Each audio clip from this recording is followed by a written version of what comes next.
মায়ার নবী রহমাতুল লিল আলামিন কয় সামিরা রে, ইব্রাহিম নবীকে হত্যা করার জন্য এই নমরুদের বাহিনী চতুর্দিকে খোঁজাখুঁজি করতে লাগলো। ইব্রাহিম নবীর মা ঘরের মধ্যে খানা ছেড়ে দিছে, খানা খায় না, গড়ায় গড়ায় কান্দে। তার বাবায় তারা সান্ত্বনা দিবে কি? তার বাবায় নিজেও ঘরের এক কোনায় বৈশা। বাবাগুলো দেখবেন অনেক কষ্ট পায়, কিন্তু আওয়াজ করে কাঁদতেও পারে না। ঘরের এক কোনায় গিয়া দেখবেন দরজা চিপায় মুখ লুকায়া, খাটে বসে মুখটা আরেক দিকে লুকায়া টপ টপ করে দেখবেন চোখের পানিগুলো ছেড়ে দেয়। আপনার বাপ যখন চোখের পানি ছেড়ে দিবে, আপনার বুঝতে হবে এমন এক কষ্ট আমার বাবায় পাইছে যে কষ্ট এই জীবনে আর কোনোদিন পায় নাই। এটা বুঝতে হবে। তখন আপনি সন্তান হিসাবে সন্তানের দায়িত্ব পালন করবেন, বাবারে বুঝাইবেন, জড়ায় ধরবেন, মাকে জড়ায় ধরবেন। কিসের অভাব, কেন তারা এমন করে জানতে চাইবেন। দেখবেন ওই সময় আপনার মা আপনার বাবা যদি একটা দোয়া করে দেয়, আপনার দুনিয়া এবং আখিরাত বাদশাহী আল্লাহ দান করে দিবে। ইব্রাহিম নবীর বাবা তার মাকে কি থামাইবেন? ঘরের ভিতরে একদিকে যায় মুখ ঘুরাইয়া চোখের পানি ছাড়ে আর কান্দে। ইব্রাহিম নবীর আম্মায় দৌড়ায় তার বাবার কাছে যায় কয়, আপনি তো দেখেন না আমার কলিজার টুকরা কত সুন্দর, পূর্ণিমা চাঁদের মতো সুন্দর। আমার কলিজার টুকরার দিকে তাকাইলে কলিজা ঠান্ডা হইয়া যায়। এমন মা হইছি, এমন অভাগিনী মা, আজকে সন্তানকে রক্ষা করার জন্য কিছুই করতে পারি না। ইব্রাহিম নবীর বাবা কয়, বিবি রে চুপ করো, এমনিতেই কলিজা ফেটে যাচ্ছে রে বিবি, আবার সন্তানের আরো মায়ার কথা বলে আরো কষ্ট বাড়ায়ও না। বিবি চিৎকার দিয়া কান্দে। নমরুদের বাহিনী দরজা খুলে ভিতরে ঢুকে গয়, কি হয়েছে তোমার? ইব্রাহিম নবীর আব্বা কয়, আমার বিবি একটু অসুস্থ, এই জন্য কান্না করতেছেন। নমরুদের বাহিনী কয়, আপনি কান্দেন কেন? কয়, বেড়া, ঘরের বউ সন্তান যদি অসুস্থ হয়ে যায় তাদের জন্য কান্নাটাও কি নমরুদের দরবারে অপরাধ নাকি? জোরে কন্যা মারহাবা। নমরুদের বাহিনী আচ্ছা ঠিক আছে, আপনারা কান্দেন, আমরা অসুবিধা নেই। বের হয়ে চলে গেছে। ইব্রাহিম নবীর আম্মা কান্দে, আব্বা কান্দে। যাইতে যাইতে অনেক দিন হয়ে গেল, সন্তান আর দেখতে যাইতে পারে না। 144 দ্বারা বাড়ির থেকেও বাড়িতে পারবে না। প্রত্যেক বাড়িতে তল্লাশি চললো, তল্লাশি চালাইলো, চিরুনি তল্লাশি। কোনো বাড়িতে শিশু সন্তান পাওয়া গেল না, গর্ভবতী কোনো নারী পাওয়া গেল না, কোনো স্ত্রীর সাথে তার স্বামীকে এক বিছানায় পাওয়া গেল না। নমরুদের বাহিনী তো হতাশ, পাগল পারা হয়ে শহরে আনাচে কানাচে খোঁজা আরম্ভ করলো। ইব্রাহিম নবীর আম্মায় যায় নামাজ বিছায়া মালিকের দরবারে হাত বাড়ায় দিছে, মালিক আমার কলিজার টুকরারে তুমি রক্ষা করিও, তুমি ছাড়া আমার কলিজার টুকরার আর কেউ নাই। মূর্তির সামনে দাঁড়ায় নাই, মূর্তির সামনে দাঁড়ায় নাই, মূর্তির সামনে দাঁড়ায় নাই। রব্বুল ইজ্জাতের কাছে কয়, মালিক তুমি ছাড়া আমার কলিজার টুকরার আর আমাদের আর কেউ নাই। আল্লাহ তুমি রক্ষা করো, আমার কলিজার টুকরারা রক্ষা করো। বেশ অনেকদিন চলে যাওয়ার পর ইব্রাহিম নবীর আম্মায় কয়েকদিন পর একবার সুযোগ পাইলেন, দৌড়ায়া পাহাড়ের গুহায় পাথরটা সরাইলে ইব্রাহিম নবী একটা হাসি দিছে রে, জোরে কোন সুবহানাল্লাহ। ওই গুহার ভিতরে দুধ ছাড়া, মা ছাড়া, বাবা ছাড়া, দুনিয়ার কোন মানুষের সাহায্য ছাড়া ইব্রাহিম নবীর বাঁচায়া রাখছে কে? ইব্রাহিম নবীর আম্মা তাকায়া দেখে ইব্রাহিম নবীর মুখের ভিতরে শাহাদাত আঙ্গুল দিয়া মুস্কি একটা হাসি দিছে। হাসিটা দেখা ইব্রাহিম নবীর আম্মায় গর্তের ভিতরে ঢুইকা জড়ায়া বুকে লাগা একটা চিৎকার দিছে।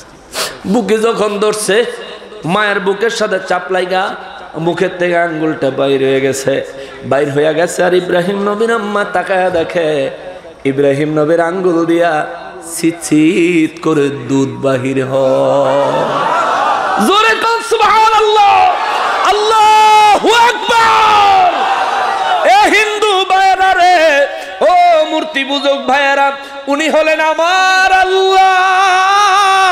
শিশু সন্তানকে সাহায্য করার মতো যখন কেউ থাকে না, ওই সন্তানকে সাহায্য করে কে? ইনি আমার আল্লাহ, আমি ওই আল্লাহর বান্দা, ওই আল্লাহর মনোনীত রাসূলের উম্মত। কোথায় পড়ে আছেন ভাই? লা ইলাহা, জোরে জোরে লা ইলাহা, মোহব্বত লা ইলাহা, লাহু লা ইলাহা, হাসবি রাব্বি জাল্লাল্লাহ, মা ফি কলবি গায়রুল্লাহ, হাসবি রাব্বি মা ফি কলবি গায়রুল্লাহ, নূর মুহাম্মদ লা, নূর মুহাম্মদ সাল্লাল্লাহ, লা ইলাহা ইল্লাল্লাহ, লা ইলাহা, জোরে জোরে লা ইলাহা, লাহু লা ইলাহা, লাহু লা ইলাহা। ও ভাই বহু দূরে মদিনা, আমরা কেমনে যাব জানি না। বহু দূরে মদিনা, আমরা কেমনে যাব জানি। দয়া করো দয়াল আল্লাহ, দয়া করো আল্লাহ, দেখাও সোনার মদিনা।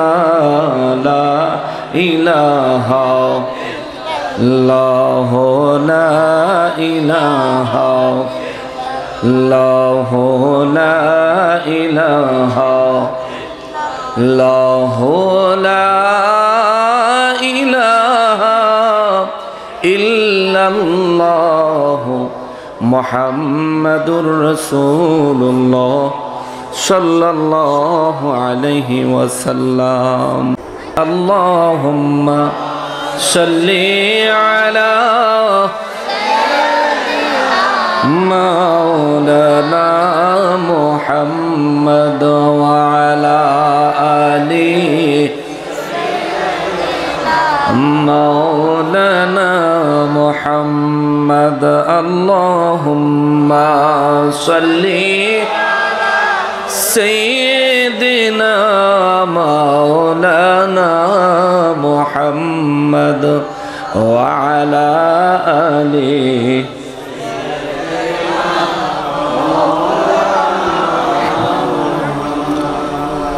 সম্মানিত উপস্থিতি, কোরআনুল কারীমের 6 নম্বর সূরা, সূরার নাম হলো সূরা আল আনআম, যার অর্থ হচ্ছে গবাদি পশু। এই নামে নামকরণ করার কারণ হলো সূরা আনআমে কয়েকটা ভাগে আল্লাহ তাআলা ওয়াজ করেছেন। তাওহীদ নিয়ে, রিসালাত নিয়ে, শিরিক নিয়ে, ইবাদাত নিয়ে, পরকালের অবস্থা নিয়ে, কবরের অবস্থা নিয়ে এবং হাসরের কিয়ামতের অবস্থা নিয়ে। জোরে পড়েন সুবহানাল্লাহ। এই সূরা 165 খানা আয়াতে কারিমা, দীর্ঘ একটা সূরা। এই সূরা নাজিল হয়েছে মক্কা মুআজ্জামায়। এই সূরার শানে নুজুল সম্পর্কে যদি বলি, কাফের বেঈমানেরা আমার নবী রাহমাতুল লিল আলামিনের দ্বীনে ইসলামকে বিভিন্নভাবে, ব্যঙ্গাত্মকভাবে, মিথ্যা প্রতিপন্নতার সাথে আমার নবীর দাওয়াতকে অবজ্ঞা এবং অস্বীকার করতে লাগলো। আল্লাহর তাওহীদকে মেনে নিতে চায় না, মূর্তির পূজা ছাড়তে চায় না। রব্বুল আলামিন আমার নবীর উপরে এক রাতে একসাথে এই লম্বা সূরাটা নাজিল করেছে। জোরে বললেন না? 165 আয়াত। আমি গত বছর এই সূরার শুরু থেকে তাফসীর শুরু করেছি। আমাদের ফেসবুক পেজে বা ইউটিউবে যদি তালাশ করেন দেখবেন একদম শুরু থেকে আলোচনাগুলি পাবেন। আমি আজকে যেই 74, 75 এবং 76 নম্বর আয়াতে কারিমা তেলাওয়াত করলাম, আমি গতকাল 73 নম্বর আয়াতের আলোচনা করেছি। সবগুলো আয়াতের তাফসীর করার চেষ্টা করতেছি। অনেক দীর্ঘ। আমি গত বছর শুরু করছি 165 আয়াতের মধ্যে, এবছর আইসা 74 নম্বর আয়াতে আসছি। মানে মোটামুটি এখনো অর্ধেকও হয় নাই। এই সূরা থেকে, এর থেকে আরো অনেক ছোট ছোট সূরা আছে, যে সূরা আমার নবীর উপরে আল্লাহ তাআলা কয়েকবারে নাজিল করছেন। সুবহানাল্লাহ। কিন্তু এই লম্বা বিশাল সূরাটা আল্লাহ এক রাতে একসাথে নাজিল করেছেন, তাও আবার শুধু জিবরাইল আমিনরে দিয়া না। আমার নবী হযরতে আব্দুল্লাহ ইবনে আব্বাস রাদিয়াল্লাহু তাআলা আনহুকে বলেন, আব্বা আব্দুল্লাহ রে, এই সূরা যেদিন আমার উপর নাজিল হয় ওই দিন আল্লাহর 70,000 রহমতের ফেরেশতা এই সূরার ওহী নিয়ে জমিনে এসেছিলেন। সুবহানাল্লাহ। নবীজি রাহমাতুল লিল আলামিন আরো বলেন, আমার উম্মতের কোন ব্যক্তি যদি দিনে একবার সূরা আল আনআম তিলাওয়াত করে, কয়বার? কয়বার? দিনে একবার। আমার নবী বলেন ওই ব্যক্তির জন্য এই পুরা 24 ঘন্টা যে 70,000 রহমতের ফেরেশতা এই সূরার ওহী নিয়ে জমিনে আগমন করেছিলেন, ওই 70,000 রহমতের ফেরেশতা আমার যে উম্মত প্রতিদিন একবার সূরা আনআম তিলাওয়াত করবে, আমার ওই উম্মতের জন্য ওই 70,000 রহমতের ফেরেশতা দোয়া করতে থাকে। সুবহানাল্লাহ। আমি যদি দোয়া করি কবুল হতেও পারে, নাও হতে পারে, কারণ আমি গুনাহগার। কিন্তু ফেরেশতারা যদি দোয়া করে, যারার সাথে গুনার কোনো সম্পর্কই নাই, সুবহানাল্লাহ কর না, যদি পারেন সূরাটা পড়েন। আমরা তো কোনো সূরাই পড়ি না। আমরা এমন মুসলমান হইছি, আমাদের ঘরে সব থেকে বেশি অবহেলিত কোনো চিজ, কোনো বস্তু, কোনো জিনিস যদি থাকে সেটা হলো আল্লাহর কোরআন। কথা কোন ঠিক কিনা? কি স্বীকার করতে কষ্ট লাগে? ঠিক কিনা বলেন? এখানে তো সব মুসলমান, একজনও বিধর্মী নাই। যদি একজন একজন করে জিজ্ঞেস করি, বলেন তো আপনার ঘরের কোরআন শরীফটা কোথায় আছে? 100 জনের মধ্যে 90 জন কইতেই পারতো না। ঠিক না?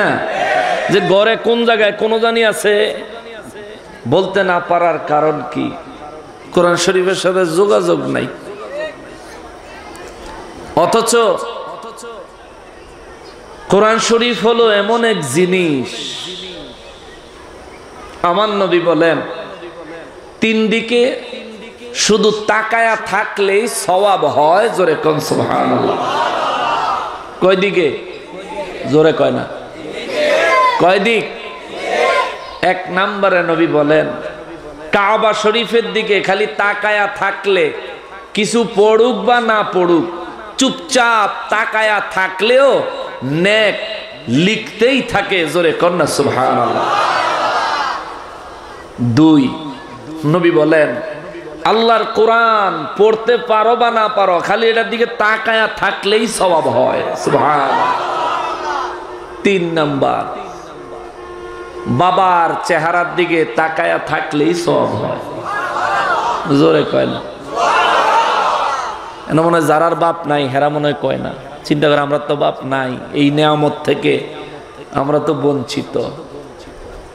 কিন্তু যাদের বাবা আছে আমার যুবক ভাইয়েরা, আদর করিও, সম্মান করিও, মা বাবার কথার বাহিরে যাইও না। মুসলমানেরা রে, আমার পেয়ারা নবীর উম্মতেরা রে, আমার নূর নবী রাহমাতুল্লিল আলামিন বলেন, উম্মতেরা রে, কাবার দিকে তাকায়া থাকলে, কোরআনুল কারীমের দিকে তাকায়া থাকলে, বাবার চেহারার দিকে তাকায়া থাকলে আমার আল্লাহ ওই বান্দার উপর খুশি হয়। কিছু পড়ুক বা না পড়ুক, কোন আমল করুক বা না করুক, যতক্ষণ দৃষ্টি দিয়া রাখবে মহাব্বতের দৃষ্টি, আমার আল্লাহ ততক্ষণ পর্যন্ত আমার ওই উম্মতের আমল নামা নেক দিয়ে ভরপুর করে দেয়। এ মুসলমান, কুরআনুল কারীম পড়িয়েন, কুরআন চর্চা করিয়েন। মুসলমানেরা রে, আমার রব্বুল ইজ্জত কালামে হাকিমে সূরা আল আনআমের ৭৪ নম্বর আয়াতে কারিমায় আমার নবীজিকে উদ্দেশ্য করে আল্লাহ বলেন, হুজুর আপনি বলেন, বিশ্ববাসীরে বলেন এবং আপনি স্মরণ করেন, ইয়া রাসূলুল্লাহ স্মরণ করেন। বিসমিল্লাহির রহমানির রহিম। وَإِذْ قَالَ إِبْرَاهِيمُ لِأَبِيهِ آزَرَ أَتَتَّخِذُ أَصْنَامًا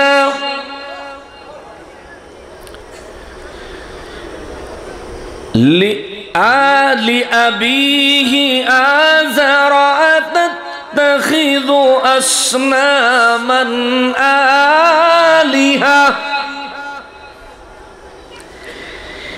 إني أراك وقومك في ضلال মুবিন। আওয়াজ করে পড়েন সুবহানাল্লাহ। রব্বুল আলামিন আমার নূর নবী রাহমাতুল্লিল আলামিনকে বলেন, হুজুর স্মরণ করেন ওই দিনের কথা। সুবহানাল্লাহ। নবীজিকে স্মরণ করতে বলেন কে? জোরে কন্যা, জোরে কন্যা। স্মরণ করার অর্থ কি? স্মরণ করার অর্থ হলো আল্লাহ এই আয়াতে যেই ঘটনার কথা উল্লেখ করছেন, ওই ঘটনার সময়, ওই ঘটনার জায়গায়, ওই ঘটনার বিষয়বস্তু আমার নবী নিজে উপস্থিত থেকে নিজের চক্ষু মোবারকে দেখে নিজের কানে শুনেছেন, যার কারণে আল্লাহ বলেন, হুজুর স্মরণ করেন ওই দিনের কথা। চিৎকার দিয়া কোন সুবহানাল্লাহ। এই আয়াতে কারিমায় আমার রব্বুল ইজ্জত পরে কি বললেন শুনেন। দুঃখের বিষয় হলো আমাদের দেশে বহু মানুষ আছে যারা মনে করে আমার নবী হাজির ও নাজির হতে পারে না। এমন আকীদা পোষণ করার মানুষ আছে না নাই? এ ফেনীর জমিনে আছে না নাই? সীতাকুণ্ডের জমিনে আছে না নাই? চট্টগ্রামের জমিনে আছে না নাই? আপনাদের এলাকায় নাই? নাই? নাই? আছে? ওই ব্যক্তির আমি বলবো, আমার ভাই রে, জীবনে বহুত দিন তোমারে বাঁশ দিয়া কথা কইছি, আজকে তোমারে বাঁশ দিব না। কোরআনুল কারীম থেকে দলিল দিব, তোমার বিবেকের সামনে আল্লাহর কথা নবীর সুন্নাহ সহ উপস্থাপন করব। তোমার যদি মনে চায় মান্না নিও, যদি মনে না চায় তুমি অমান্য করে, অবিশ্বাস করে, গুমরাহ হয়ে, বেঈমান হইয়া জাহান্নামে চইলা যায়ও, আমার কিচ্ছু আসে যায় না। ঠিক কিনা বলেন? দলিল দিব, মন চায় তো মান্য, না মন চাইলে নাই। কারণ আমি আইছি তাবলীগ করতাম, আমি আইছি মুসলমানকে তালিম দিতাম, আমি আসছি মাইকের আওয়াজ বেঈমানের বাড়িতে গেলে বেঈমানকে তাবলীগ করতে। আমার কাজ হইল শুধু সামনে দলিল উপস্থাপন করা। তুমি মানবা কি মানবা না তোমার ব্যাপার। মানলে তোমার লাভ, না মানলে তোমার ক্ষতি। আমার কিচ্ছু আসে যায় না। মুসলমানেরা রে, আমার পেয়ারা নবীর উম্মতেরা রে, গভীর ভাবে মনোযোগ দেন রে বাবা। আমার রব্বুল ইজ্জত আমার নূর নবী রাহমাতুল লিল আলামিনকে বলেন, হুজুর স্মরণ করেন ওই দিনের কথা। কোন দিনের কথা গো মালিক? ওয়া ইয ক্বালা ইব্রাহিমু লিআবিহি আযারা আতাত্তাখিযু আসনামান আলিহা। যেদিন ইব্রাহিম আলাইহিস সালাম তার চাচা আজরকে, তার চাচায় যে মূর্তি বানাইতো, এই মূর্তির দিকে দেখায়া ইব্রাহিম নবী বলছিলেন, আযারা আতাত্তাখিযু আসনামান আলিহা, ও আমার চাচা আজর, এই মূর্তিগুলোর পূজা করার জন্য আপনারা কি আমাকে আহ্বান করতেছেন? এই মূর্তিগুলোর পূজা করার কথা কি আপনারা আমাকে বলতেছেন? এই মূর্তির পূজা করা জরুরি, আপনারা কি আমারে এইটাই বুঝাইতে চাইতেছেন? এই মূর্তিগুলো আপনারা খোদা মেনে নিছেন, আমাকেও কি খোদা হিসাবে মেনে নিতে বলতেছেন? ইব্রাহিম নবী এই কথাটা যেদিন তার চাচারে কইছে, আমার আল্লাহ কয়, হুজুর ওই দিনের কথাটা স্মরণ করেন, চিৎকার দিয়া কোন সুবহানাল্লাহ। এ মুসলমান, বুঝে থাকলে জবাব দিবেন। এই জমিনে ইব্রাহিম নবী আগে আগমন করছেন নাকি আমার নবী? ইব্রাহিম নবী এই জমিনে আগে আগমন করছেন কোন নবী? আমার নবী তো সবার শেষে, আখিরি নবী, শেষ নবী, খাতামুন নবিয়্যিন, সব শেষে এই জমিনে। এই জন্য বলছি মনোযোগ লাগবে, এই জন্য বলছি মনোযোগ লাগবে। মুসলমানের আরে যদি মনোযোগ থাকে, আল্লাহর কোরআন অতি সহজ, জ্ঞানও নিতে পারবেন, অন্তরও নিতে পারবেন। যদি মনোযোগ না থাকে, শুয়ে ছিদ্রের ভিতরে ঘোড়া প্রবেশ করানো যতটা কঠিন, কোরআনুল কারীমের ইলম অর্জন করা তার থেকেও বড় কঠিন। ও মুসলমান, রব্বুল ইজ্জত আমার নূর নবী রাহমাতুল লিল আলামিন কি বলেন, ওয়া ইয ক্বালা ইব্রাহিম লিআবিহি আযারা আতাত্তাখিযু আসনামান আলিহা। রব্বুল আলামিন আমার নূর নবী রাহমাতুল লিল আলামিন কি বললেন, নবী গো স্মরণ করেন ওই দিনের কথা যেদিন ইব্রাহিম নবী তার চাচা আজরকে বলেছিল, এই মূর্তিগুলা রেখে তোমরা তোমাদের উপাসক হিসাবে, সৃষ্টিকর্তা, রিজিকদাতা, খালিক ও মালিক হিসাবে মাইনা নিছ। এরাই কি তোমাদের ইলাহ? এরাই কি তোমাদের খোদা? আবার আমারেও বলতেছ আমি যেন এদের ইবাদত করি, আমি যেন তাদের উপাসনা করি। তোমরা কি আমাকে এর জন্যই ডাকতেছ? এই কথাটা আজরের কইল ইব্রাহিম নবী। দুনিয়ায় না আখিরাতে? বুঝে না? দুনিয়ায় না আখিরাতে? জোরে বলেন, দুনিয়ায় না আখিরাতে? ইব্রাহিম নবী তখন হায়াতে না ইন্তেকালে? কথা কয় না। ইব্রাহিম নবী তখন ইন্তেকালে না হায়াতে? জোরে বলেন। তাইলে ইব্রাহিম নবী যখন হায়াতে, জাহিরি ভাবে আমার নবীর কি তখন আগমন হইছে? বলেন হইছে? তাহলে ইব্রাহিম নবী আগে আসলেন জমিনে, আমার নবী পরে আসলেন। ইব্রাহিম নবীর পুত্র সন্তান হযরতে ইসমাঈল আলাইহিস সালামের বংশের মাধ্যমে আমার নূর নবীকে আমার আল্লাহ জমিনে পাঠাইলেন। তাইলে বোঝা গেল ইব্রাহিম নবী বহু আগে, আমার নবী বহু পরে। ঈসা নবী এবং আমার নবীর মাঝখানে 570 বছরের গ্যাপ। আর ইব্রাহিম নবী তো বহু দূরের কথা, অথচ আমার আল্লাহ ইব্রাহিম নবী দুনিয়ায় আগে পাঠাইছে কে? কথা কয় না কে? ইব্রাহিম নবীকে দুনিয়ায় আগে পাঠাইলেন কে? আর আমার নবীকে পরে পাঠাইলেন কে? এই কথাটাকে আল্লাহ কি জানতো? জানতেন? আসলে জানতো? আল্লাহ জানে না এমন কোন বিষয় আছে? আল্লাহ তো জানে আমার নবী পরে, আল্লাহ তো জানে ইব্রাহিম নবী আগে, তবুও কেন আমার আল্লাহ কুরআনুল কারীমে বললেন হুজুর মনে করেন ওই দিনের কথা যেদিন ইব্রাহিম নবী তার চাচার সাথে কথা কইল। তার মানে আল্লাহ ইশারায় ইঙ্গিতে আকলমন্দ কে লিয়ে ইশারা হি কাফি হ্যায়, আকলমন্দ জ্ঞানী মানুষের জন্য ইশারায় আল্লাহ বুঝাইয়া দিলেন। যদিও জাহিরি ভাবে আমার নবী দুনিয়ায় আগমন করেছেন 570 খ্রিস্টাব্দে, কিন্তু হাকিকতে বাতিনি ভাবে আমার হাবিব জমিনে আগমন করেছেন আদম নবীর সাথে। জোরে কোন সুবহানাল্লাহ। এই জন্য আমার নূর নবী রহমাতুল্লিল আলামিন বলেন আদম নবী যখন জান্নাতে, আমি নবী তখন আদম নবীর পেশানি মোবারকে, আদম নবী যখন জমিনে, আমি নবী তখন আদম নবীর মেরুদণ্ড মোবারকে। জোরে কোন সুবহানাল্লাহ। আমার নবী বলেছেন আমার নবী, তাইলে আদম নবী যখন জান্নাতে, আমার নবী তখন জান্নাতে, আদম নবী যখন দুনিয়ায়, আমার নবীও তখন দুনিয়ায়। আমার নূর নবী রহমাতুল্লিল আলামিন বলেন সাহাবীরা রে, ও সাহাবীরা, মহান রব্বুল আলামিন আমি নবীকে বললেন আমি যেন ইব্রাহিম নবী এবং তার চাচার কথাটা স্মরণ করি। সাহাবায়ে কেরাম বলেন হুজুর একটা জিনিস জানতে বড় মনে চায়। আমার নবী মুস্কি হাসি দিয়া কয় কি জানতে চাও বলো। হুজুর ইব্রাহিম নবীর জমানায় আপনি নবী তো দুনিয়ায় ছিলেন না, তাইলে ইব্রাহিম নবীর জমানার কথা আল্লাহ বলার সময় আল্লাহ কেন বললেন?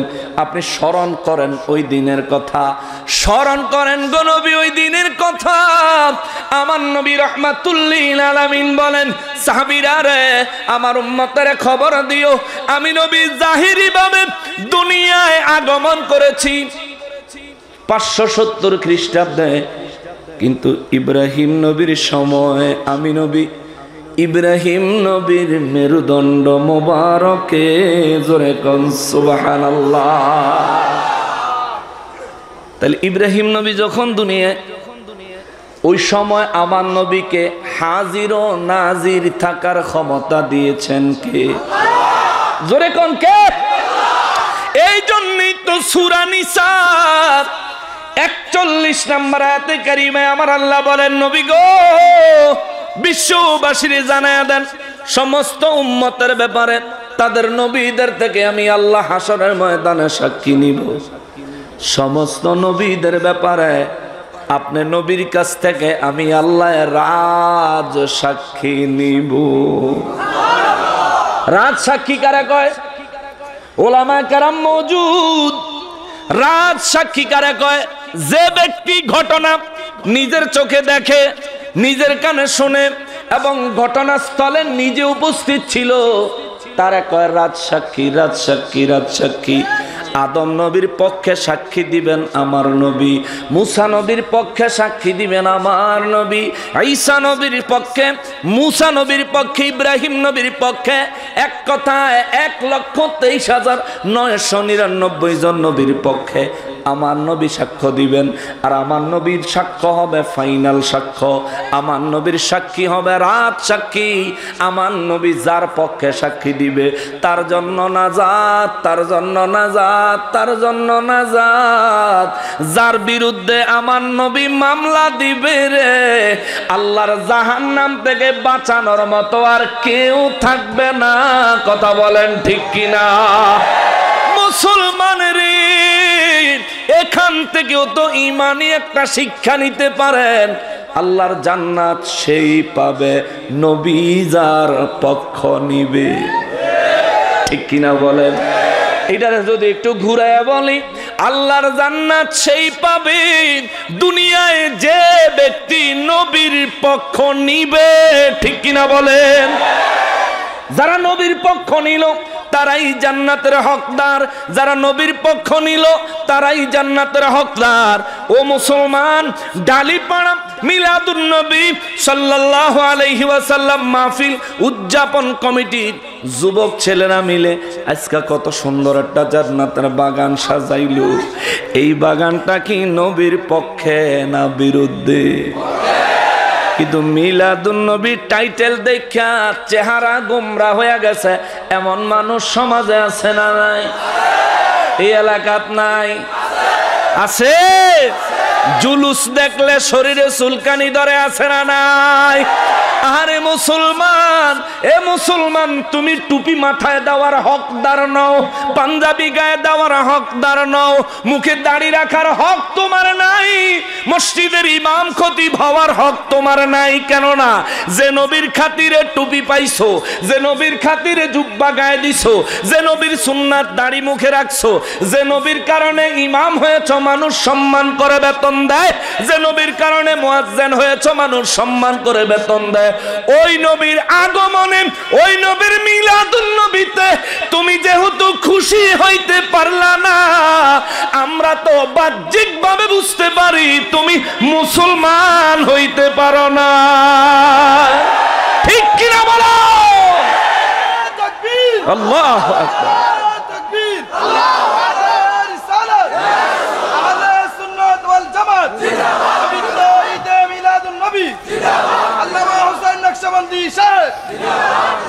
কষ্ট পাইছেন আপনারা? এটা সত্য কথা। হাসরের ময়দান থেকে জান্নাত তারাই পাবেন যারা নবীর পক্ষ দুনিয়ায় নিয়েছে।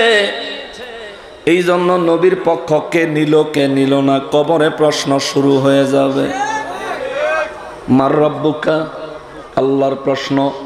যদি উত্তর দিতে না পারেন ছাড় আছে, ছাড় আছে, ছাড় আছে। দ্বিতীয় নম্বরের প্রশ্ন ওয়ামা দিনুকা, দিন ইসলামের প্রশ্ন। যদি উত্তর দিতে না পারেন ছাড় আছে, ছাড় আছে, ছাড় আছে।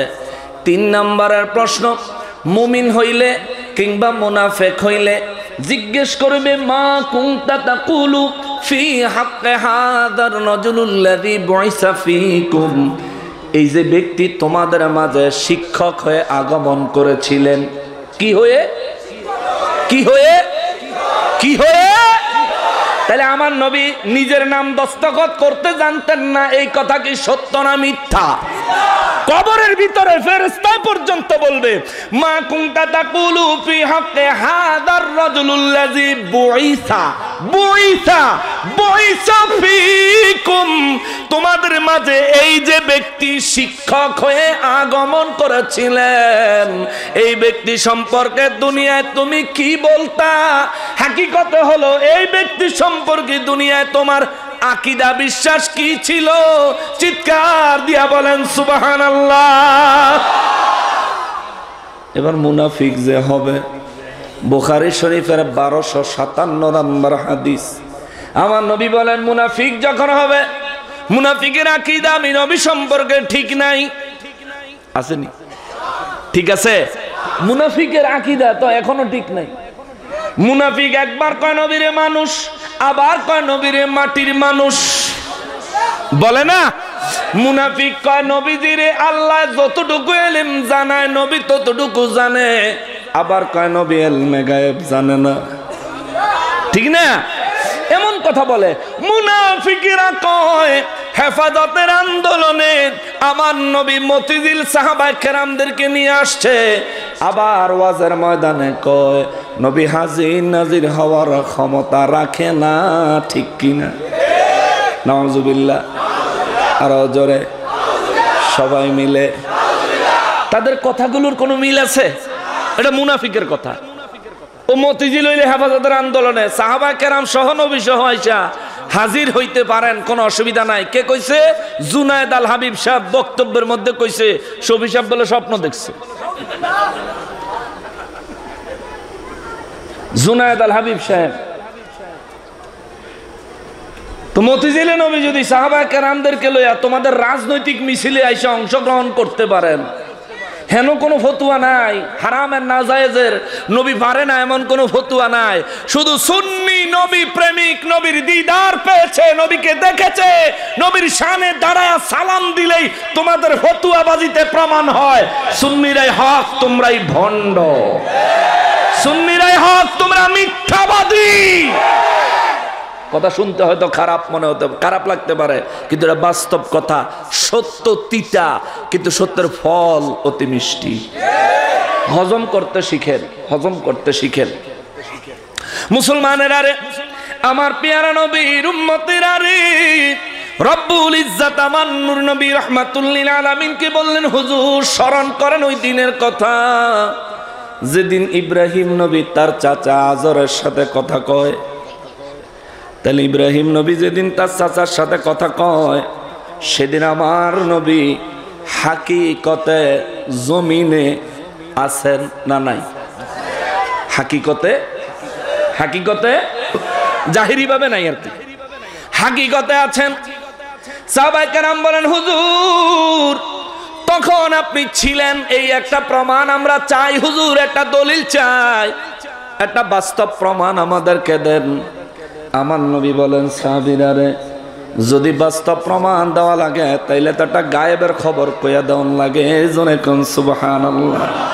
ওরে রহমতের দয়াল নবী এলো রে ধরায়, বলেন রহমতের দয়াল নবী, যার নাম শুনিলে চমকে উঠি, নাম শুনিলে চমকে উঠি, দিল বেকারার হয়ে যায়, গায়েব খবর দেনেওয়ালা এলো রে মক্কায়, বলেন গায়েব খবর এলো রে মক্কায়। ঠিক কিনা বলেন?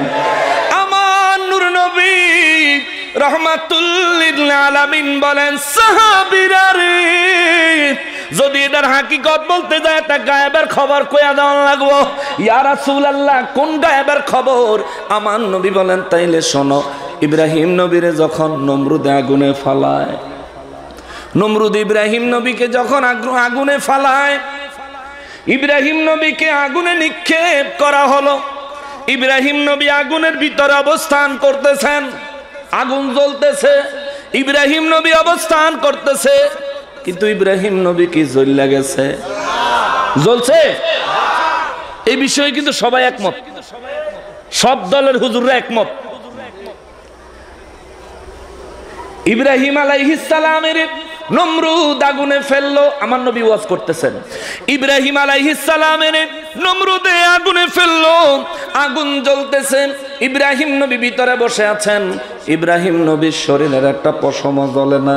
ফেরেশতারা দেখা খারাপ লাগলো, জিবরাইল আমিন দৌড়ে আসলো, ইয়া খলিলুল্লাহ ইব্রাহিম, আপনি শুধু একটা অনুমতি দেন, নমরুদের সিংহাসন সহ একেবারে এই আগুনের ভিতরে জ্বালায়া ছাই করে দিমু, জমিন সহ উল্টায়া নমরুদের আগুন জমিনের নিচে দাফন করে দিমু চিরতরে। একটা অনুমতি দেন, একটা অনুমতি দেন, একটা নির্দেশ দেন।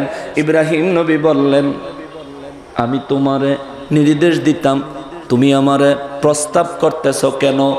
হুজুর আগুনে যে আপনারে ফালাইছে, আগুন যে জ্বলতাছে, আমার দেখা বড় কষ্ট লাগতেছে, সমস্ত ফেরেশতাদের কষ্ট লাগতেছে।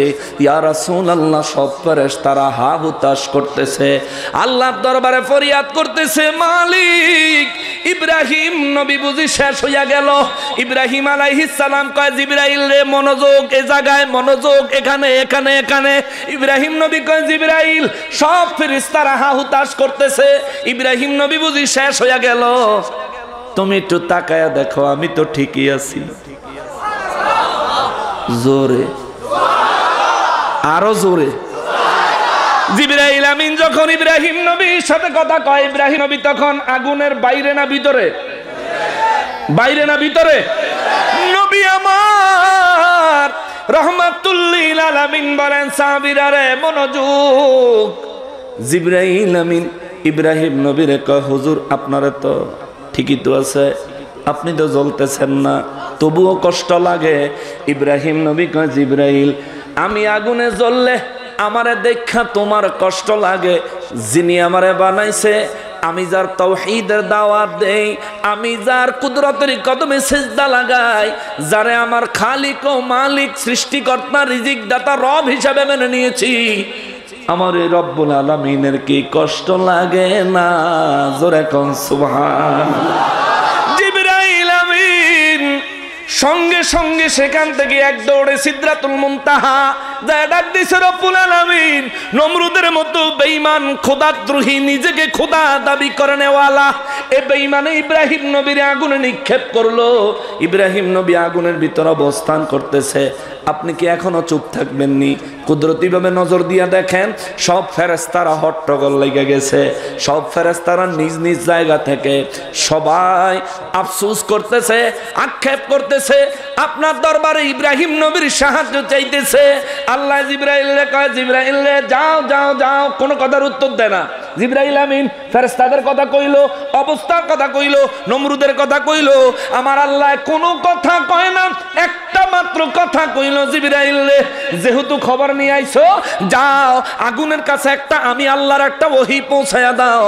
কুলনা ইয়া নারু কুনি বারদাও ওয়া সালামান আলা ইব্রাহিম। রব্বুল আলামিন কয়, জিবরাইল যাও আগুন রে যায় কও আমি আল্লাহ কইছি ইব্রাহিম নবীর জন্য আগুন যেন ঠান্ডা শান্তিদায়ক হয়ে যায়। এমন ঠান্ডা যেন না হয় যে ঠান্ডা হইলে লেপ্ত শোক লাগবো, আবার এমন গরম যেন না হয় যে গরম হইলে ভিতরে এসি লাগবো। এসির মতো জান্নাতি পরিবেশে ইব্রাহিম নবীর জন্য আগুন যেন নিজের ভিতরে ইব্রাহিম নবীর ঠান্ডা শান্তিদায়ক পরিবেশ তৈরি করে দেয়। জোরে কোন সুবহানাল্লাহ। নবী আমার রহমাতুল লিল আলামিন কয়, সাহাবীরা রে এই হলো ইব্রাহিম নবীর আগুনের ভিতরের খবর। এইবার তোমরা শোনো, আল্লাহ তো আয়াত নাজিল করলো পরে, জিবরাইল আমিন হুকুম নিয়ে আসলো পরে। হুকুম আনার আগ পর্যন্ত ইব্রাহিম নবী আগুনের ভিতরে না বাইরে? কথা কন, কথা কন। এই ঢালি পাড়ার কোন মানুষ যদি আগুনের ভিতরে হাত ঢুকাইয়া দেন, এই হাত আঙ্গুল পোড়া আরম্ভ হইতে কয় ঘন্টা লাগবো? সাথে সাথে আরম্ভ হয়ে যাব না? কি আঙ্গুল দিলে কি আগুনে কি কইব না ঠিক আছে আমি ওয়েটে আছি, আমি ওয়েটিং এ আছি, আপনি 10 মিনিট সময় পাইবেন, এরকম বলবে? আরে হাত দিবেন তো পুড়ে ফেলবে, পা দিবেন তো পুড়ে ফেলবে, মাথা দিবেন তো পুড়ে ফেলবে। আমার নবী কয়, সাহাবীরা রে ইব্রাহিম নবীর জন্য জিবরাইল আমিন রে দিয়ে আমার আল্লাহ ওহী তো পাঠাইছে পরে, ওহী পাঠানোর আগেও তো দীর্ঘ সময় ইব্রাহিম নবী আগুনের ভিতরে। ওহী পাঠানোর পরে আগুন শান্তি হইছে, কিন্তু ওহী পাঠানোর আগে ইব্রাহিম নবীর একটা পশম আগুন পুড়ে নাই। কেন জানোনি? ইয়া রাসূলুল্লাহ কেন গো? আমার নবী বলেন কারণ হলো ওই আগুনের ভিতরে জাহিরি ভাবে সবাই দেখছে ইব্রাহিম নবী বসে আছে, হাকিকতে ইব্রাহিম নবীর মেরুদণ্ডে আমি নবী অবস্থান করতেছিলাম। আল্লাহু আকবার,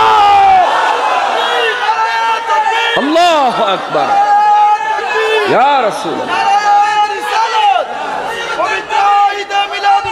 জিন্দাবাদ, জিন্দাবাদ, জিন্দাবাদ। তাহলে ইব্রাহিম নবীর যখন আগুনে ফেলায় ওই জায়গায় আমার নবী আছে না নাই? কথা কয় না, কথা কয় না। তাহলে ইব্রাহিম নবীর যখন আগুনে ফেলায় তখন যেহেতু আমার নবী আছেন, তাহলে ইব্রাহিম নবী যখন তার চাচার সাথে কথা কয় তখনও আমার নবী আছেন। দলিল হলো কোরআনুল কারীম সূরা আল আনআমের ৭৪ নম্বর আয়াত। আল্লাহ কয়, ওয়া ইয ক্বালা ইব্রাহিম লিআবিহি আযার, চিৎকার দিয়া কোন সুবহানাল্লাহ।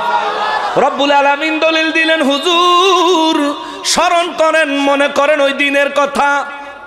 কোন দিন? আল্লাহ যেদিন ইব্রাহিম আলাইহিস সালাম ক্বালা ইব্রাহিম, ইব্রাহিম আলাইহিস সালাম বললেন লিআবিহি, তার চাচার জন্য। আমাদের দেশে অনেক মানুষ ইব্রাহিম নবীর পিতা আজরকে বলে থাকে। কোরআন শরীফও আল্লাহ বলছেন লিআবিহি আযর, আল্লাহ ইব্রাহিম নবীর বাবা বলছেন আজরকে, না এটা জ্ঞানের অভাব, সে তাফসীর পড়ে নাই, এই জন্য সে জানে না, আন্দাজে শাব্দিক অর্থ করে, শাব্দিক ব্যাখ্যা করে। হে মুসলমান, খবরদার, নবীদের ব্যাপারে বুঝে শুনে কথা বলতে হবে। একটা কথা এদিক সেদিক হলে ঈমান চলে যাবে, ঠিক কিনা বলে? পাগলামি করার জায়গা এটা না। আরব দেশে আরবিতে বাবারও আবি কয়, চাচারও আবি কয়, একই শব্দে বাপও বুঝায় চাচাও বুঝায়। এই জন্য আল্লাহ কইছে লি আবিহি আজর, তার চাচা আজর। এখন আপনারা কইবেন হুজুর ইব্রাহিম নবীর এই আজরে যদি ইব্রাহিম নবীর চাচা হয়, তাইলে ইব্রাহিম নবীর বাবার নাম কি? ইব্রাহিম নবীর বাবার নাম হলো তারুর। ইব্রাহিম নবীর বাবা জীবনে কোনোদিন মূর্তি পূজা করে নাই, মূর্তিতে হাত দেয় নাই। তিনি এক আল্লাহর তাওহীদে বিশ্বাসী ছিলেন। চিৎকার দিয়ে পড়েন সুবহানাল্লাহ। আরে বেঈমানের ঘরে নবী আল্লাহ কেন পাঠাবে? ঈমানদারের কি অভাব হয়েছে? ঠিক কিনা বলেন? বেঈমানের ঘরে কেন আল্লাহ নবী পাঠাবেন?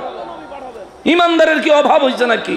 বরঞ্চ আমার নবী বলেন, শোনো, আদম নবী থেকে শুরু করে আমি নবী পর্যন্ত আমার যেই নসল মোবারক আছে, আমার নসল মোবারকে কোনো এমন ব্যক্তি নাই যে ব্যক্তি মূর্তি পূজা করছে, শিরিক করছে। অর্থাৎ আমার নবী বললেন, আদম নবী থেকে আমি নবী পর্যন্ত আমার বংশে কোনো মুশরিক ছিল না, সব মুমিন ছিল। জোরে কোন সুবহানাল্লাহ। এই ইব্রাহিম নবীর বাপ মূর্তি পূজক আজরকে যারা বানাইতে চায়, তারাই বলে আমার নবীর আব্বা আম্মা নাকি জাহান্নামী। ঠিক কিনা বলে? বলে কিনা? বেয়াকুফ কত বড় দেখেন। বাবা, আম গাছে কি তাল ধরে? কথা কয় না। আম গাছে কি তাল ধরে? দু জাহানের বাদশা, সৃষ্টির মূল, আল্লাহর প্যার, আল্লাহর প্রেম, আল্লাহর ভালোবাসা, আল্লাহর হাবিব, যার কারণে সব বানাইছে, তারে আল্লাহ জমিনে পাঠাবেন। এই তারে পাঠানোর লাগিয়া এই বেদফের দলেরা কয় কি, আল্লাহ কি একজন ইমানদার খুঁজে পাইছিল না? বেকুফের দল। নবীজির আব্বার নাম হলো আবদুল্লাহ। কার বান্দা? কার বান্দা? কার বান্দা? আরে নামেই তো প্রমাণ মিলে তারা মুসলমান ছিলেন। জোরে কোন সুবহানাল্লাহ।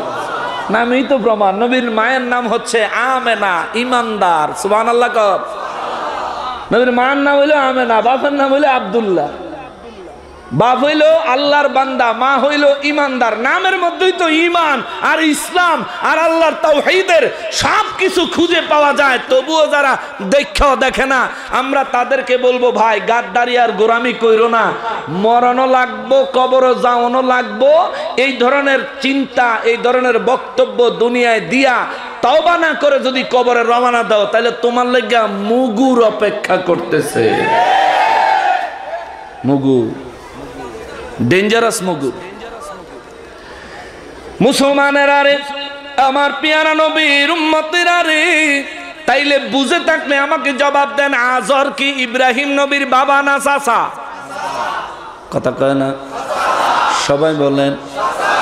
এই জন্য আমার আল্লাহ কয় লি আবিহি আজর, ইব্রাহিম নবী তার চাচা আজরকে বললেন, আতাত্তাখিযু আসনামান আলিহা, এই যে নিষ্প্রাণ মূর্তিগুলোকে তোমরা ইলাহ হিসাবে মেনে নিয়েছো, তোমরা আমাকেও কি বলতেছো আমিও যেন তাদের আনুগত্য করি, তাদের ইবাদত করি, তাদের উপাসনা করি?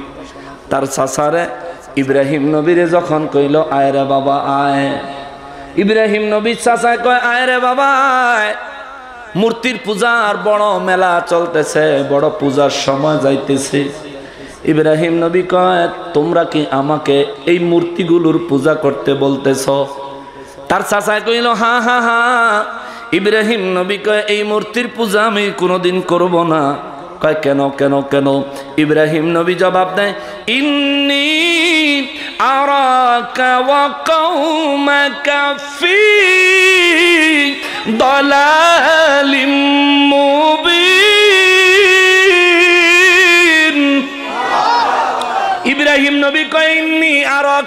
আমি তো দেখতাছি তুমি, চাচারে কয় আমি দেখতেছি তুমি, ওয়া কওমাকা, এবং তোমার বংশ, তোমার কওম, তোমার সম্প্রদায়ের লোকেরা, ফি দালালিম মুবিন, সুস্পষ্ট গুমরাহির মধ্যে নিমজ্জিত আছো।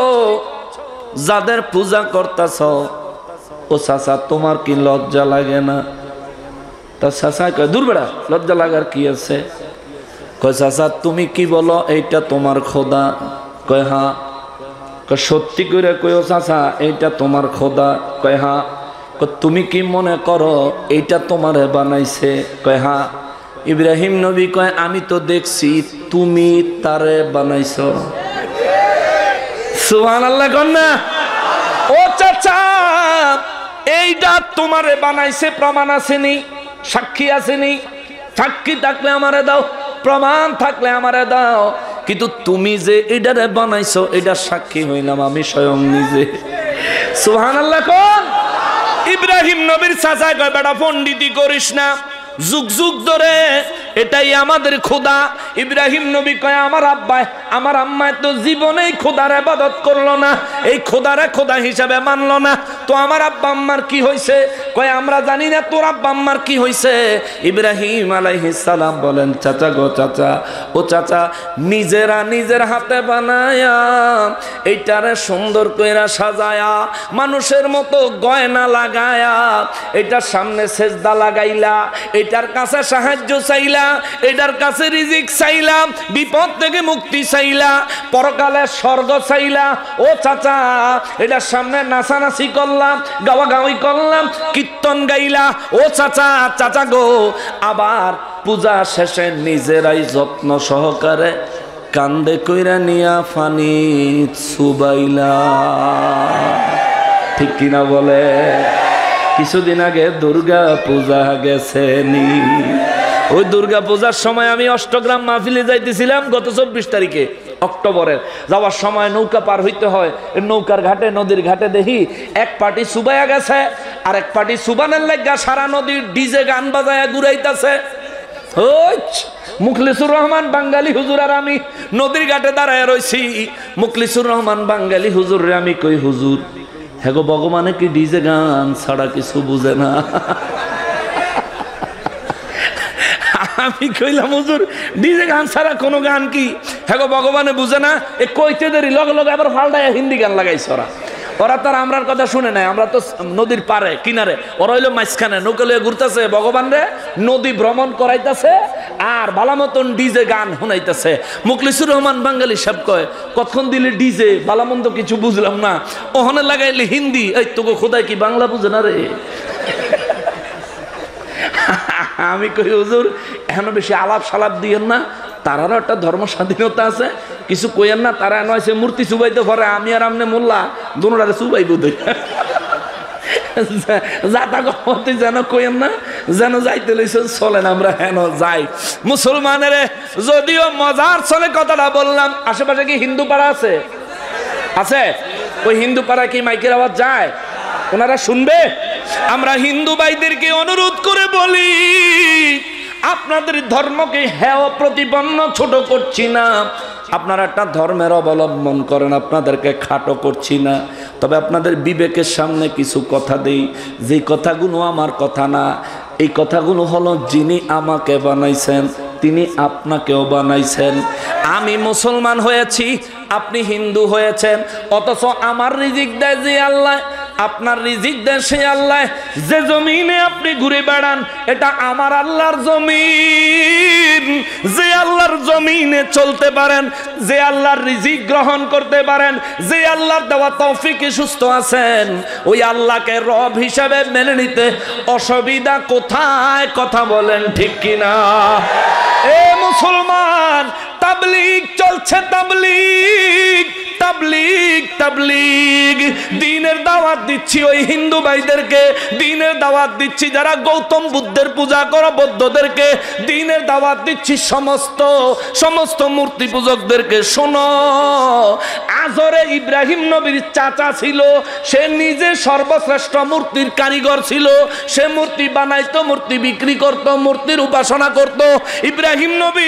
ইব্রাহিম নবীরে যখন বললেন, ও ইব্রাহিম আসো আসো মূর্তির পূজায় যাব, ইব্রাহিম নবী কয় না না না, আমার যেই মূর্তিরে খোদা হিসেবে মাইনা নিতে বলতেছ ওই মূর্তিরে আমি খোদা হিসেবে মানতে পারবো না। কয় কেন?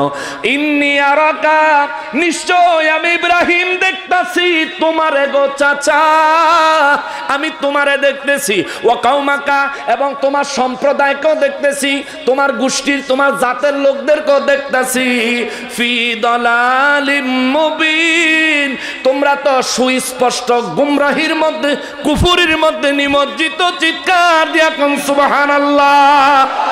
ইব্রাহিম নবী কথা কয়, তার চাচার সাথে বলতেছেন কে? কথা কয় না, কে বলতেছেন? কিন্তু আমার নবীর কয়, হুজুর স্মরণ করেন ওই দিনের কথা, মনে করেন ওই দিনের কথা। আল্লাহ ইশারাতান বুঝাইয়া দিল, ইব্রাহিম নবীর জামানায় আমার নবী হাজির ও নাজির।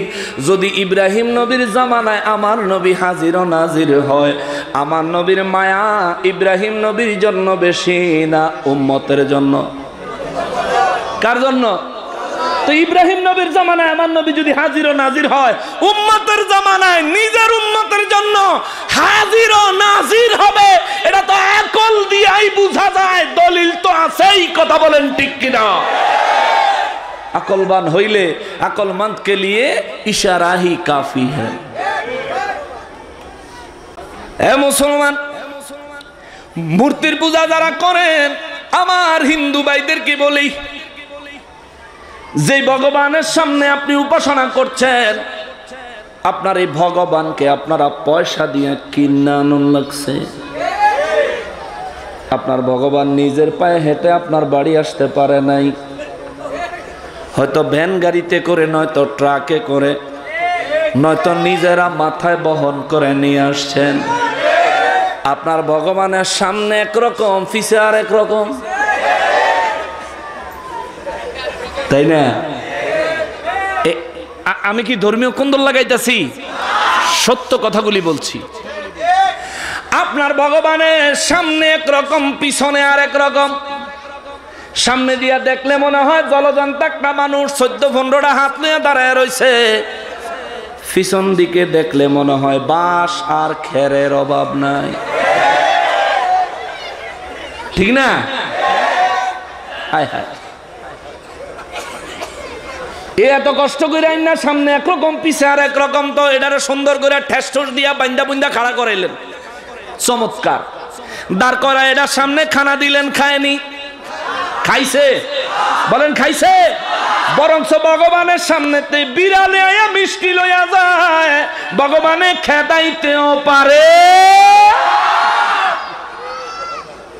এটা আপনার খালিক হতে পারে না, এটা আপনার রব হতে পারে না, এটা আপনারে বানায় নাই। ঠিক কিনা বলেন?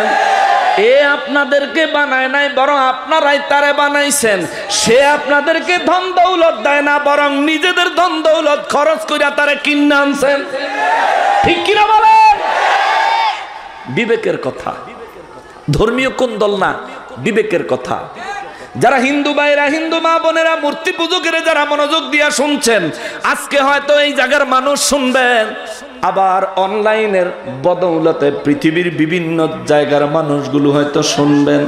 আপনাদের বিবেকের কাছে কিছু কথা দিয়া যায়, এমন একটা ধর্ম আপনারা অবলম্বন করেন, আপনাদের শ্রেষ্ঠ ধর্মগ্রন্থগুলোতে বলা হয়েছে ইসলাম ধর্ম সঠিক ধর্ম, মুহাম্মদ সাল্লাল্লাহু আলাইহি ওয়াসাল্লাম হলেন আল্লাহর মনোনীত রাসূল। তাকে যে মানবে, ইসলাম ধর্ম মোতাবেক যে ব্যক্তি চলবে, ওই ব্যক্তি পরকালে শান্তি পাবে। জোরে বলেন সুবহানাল্লাহ। আপনাদের ধর্মগ্রন্থই বলে ইসলাম ধর্ম সত্য, মুহাম্মদ সাল্লাল্লাহু আলাইহি ওয়াসাল্লাম সত্য নবী। ওই নবীকে মানলে, ওই নবীর আনিত ইসলাম ধর্মকে গ্রহণ করলেই নাজাত পাওয়া যাবে। কথা বলেন ঠিক কিনা? আপনাদের ধর্মগ্রন্থগুলো একটু তালাশ করেন। অথচ আমার ধর্মগ্রন্থে আমার আল্লাহ বলেন ইন্নাদ-দীন ইনদাল্লাহিল ইসলাম। আল্লাহ কয় নিশ্চয় নিশ্চয় আমি আল্লাহর কাছে মনোনীত ধর্ম, আমার পছন্দের ধর্মের নাম হলো ইসলাম। ইসলাম ইসলাম। এই মূর্তির পূজা, মূর্তির উপাসনা রক্ষা করার জন্য নমরুদ অনেক চেষ্টা করছে, বহুত চেষ্টা করেছে। আমার হিন্দু ভাইদেরকে বলি, হিন্দু মা বোনদেরকে বলি, মূর্তি পূজকদের কাছে আমি গুনাহগার, দুই হাত জোড় করে বিনয়ের সাথে বলি, এমন একটা ধর্ম আমরা গ্রহণ করার, এমন এক ধর্মে আমরা, এমন এক ধর্মের জাতি হওয়ার সৌভাগ্য আমাদের হয়েছে, যেই ধর্মে জিন্দা থাকলেও সম্মানিত, মরার পরেও সম্মানিত। কথা কোন ঠিক কিনা? একজন মুসলমান মারা গেলে কত যত্ন করে তারে খাট থেকে নামায়, কত যত্ন করে তারে গোসল দেয়, অতিরিক্ত গরম পানি না, আবার একবারে ঠান্ডা পানি না, কুসুম গরম পানি। গোসলের সময় কত যত্ন কইরা গোসল দেয়, জোর কইরা হাঁ করায়া কুলি করায় না, সুন্দর মুখের উপর ঠোঁটের উপর পানি লাগায় দেয়, হাতগুলো জোর কইরা পুরা উঠায় না, সামান্য পরিমাণে ফাঁকা করে শরীরে সাবান দিয়ে গোসল লাগায়, গোসল করার পর নতুন কাফনের কাপড় পরাইয়া দেয়, আতর লাগায়, লোবান লাগায়, কত যত্ন সহকারে তারা খাটিয়ার মধ্যে উঠায়, চারজনে চার কান্দ করে জানাজার মাঠে নিয়ে হাজির হয়। যে ব্যক্তি চিনে সেও তার জানাজায় হাজির, যে ব্যক্তি চিনে না সেও তার জানাজায় হাজির, যে ব্যক্তির সাথে তার লেনদেন ছিল সেও হাজির, যাদের সাথে কোনো লেনদেন নাই তারাও হাজির। কথা বলেন ঠিক কিনা? সবাই মিলে সুন্দর করে কাতারবদ্ধ হয়ে ভদ্রলোকের মতো দাঁড়ালো, এমপি মন্ত্রী মহোদয়ের মতো সুন্দর করে জানাজার নামাজ আদায় করে সম্মানের সাথে তারে বিদায় দিল, সুন্দর করে কাঁধে নিয়ে কবরস্থানে রওনা দিল। যাওয়ার সময় দৌড়াইয়া যায় নাই, নাচতে নাচতে যায় নাই, তাড়াহুড়া করে নাই, শান্তশিষ্টভাবে আরামসে, এতটা আরামসে কদমে কদমে রওনা দিছে রে। মৃত ব্যক্তি যা খাটের উপরে যেন নড়াচড়া না করে, কেননা ইসলাম বলে, আমার ধর্ম বলে, আমার আল্লাহর মনোনীত ধর্ম বলে, আমার নবীর দাওয়াত দেওয়া ইসলাম ধর্ম কয় মানুষ মারা যাওয়ার পরেও অতিরিক্ত নড়াচড়া করলে মানুষ শরীরে কষ্ট পায়। ঠিক কিনা বলে? এটা আমার নবীর প্রচার করা ধর্ম, এটা আমার আল্লাহর মনোনীত ধর্ম, এটা আমি যে ধর্মে আছি আমার সে ধর্ম। আমার ধর্ম কয় এই লোকটারে সুন্দর করে আদবের সাথে কবরস্থানে লয়ে যাইবা, সুন্দর করে তিনজন কবরে নামবা, উপর থেকে আস্তে করে সুন্দর মতো কবরে ছাড়বা, কেরেনের থেকেও বেশি আদর করে, কেরেন দিয়া মেশিনের থেকেও বেশি আদর করে, আদব করে সুন্দর করে তারা কবরে নামাইবা, কবরে সুন্দর করে তারা শোয়ায়া চেহারাটা কেবলামুখী ঘুরাইয়া দিয়া উপরে সুন্দর বাঁশ লাগাইবা, তার উপরে চাটাই অথবা কলা গাছের পাতা লাগাইবা, তারপরে সুন্দর করে সবাই মিলে না এই লাশটা কবরে নামানোর সময় বলবা বিসমিল্লাহি ওয়া আলা মিল্লাতি রাসূলিল্লাহ, আমরা ওই আল্লাহর নামে এই ব্যক্তিকে কবরে রাখতেছি যেই আল্লাহ তার রসুলকে জমিনে পাঠাইছেন এবং তার রসুলের মিল্লাত মোতাবেক, তার রসুলের পন্থা মোতাবেক কবরে তারা রাখতেছি। যে নবীর আনিত ইসলাম আমরা মুসলমান গ্রহণ করেছি, মৃত্যুর পরে যখন আখিরি বিদায় দিবে, যখন আমাদেরকে কবরে ঢুকায়া দিবে, তখন আমার ধর্মের যিনি মনোনীত করেছেন ওই আল্লাহর নাম আমার কবর দেওয়ার সময় তারা উচ্চারণ করবে, আমার নূর নবী রাহমাতুল লিল আলামিনের মিল্লাতের উপরে আমার কবরে রাখবে, বাঁশ দিবে, কলা পাতা হোক কিংবা চাটাই হোক, দেওয়ার পরে সবাই সুন্দর করে মিনহা খালাকনাকুম ওয়া ফিহা নুঈদুকুম ওয়া মিনহা নুখরিজুকুম তারাতান উখরা, দোয়া পড়তে পড়তে সবাই কত সুন্দর দাফন করবে, দাফন করার পর আবার আমার জন্য দোয়া হবে, জানাজার পরেও কিন্তু আমার জন্য দোয়া হবে। ও আমার হিন্দু বাইরে, ও মূর্তি পূজক ভাই, ওরে বিধর্মীরা রে, হিন্দু ধর্মের কথাটাই যদি শোনাই, হিন্দু ধর্মে কোনো একজন ব্যক্তি মারা গেলে অবহেলার শেষ নাই, অবহেলার শেষ নাই, অবহেলার শেষ নাই। মারা গেছে, এই লোকটার শরীরের হাড্ডির জয়েন্টে তার হাড়গুলো ভাঙ্গে, তার শরীরের মধ্যে তেল লাগায়, ঘি লাগায়, মুখের ভিতরে কেরোসিন দেয়। যেই ছেলেটা প্রথম সন্তান যেই ছেলেটারে বুকে পিঠে করে এই মানুষটা বড় করেছে, মানুষ করেছে, তার নিজের ছেলেটা সর্বপ্রথম তার মুখে আগুন লাগায়া দেয়। ঠিক কিনা বলে? এটা কেমন ধর্ম? হে হিন্দু ভাইয়েরা রে, আপনার সন্তান আপনার মুখে আগুন লাগায়া দিলে আপনার ধর্ম বলে এটা পুণ্যের কাজ। আর আমার ধর্ম কি কয় শোনেন, কোন সন্তান যদি তার বাবার চেহারায় শুধু তাকে, এটাই হলো পুণ্যের কাজ। চিৎকার দিয়া বলেন সুবহানাল্লাহ, আল্লাহু আকবার।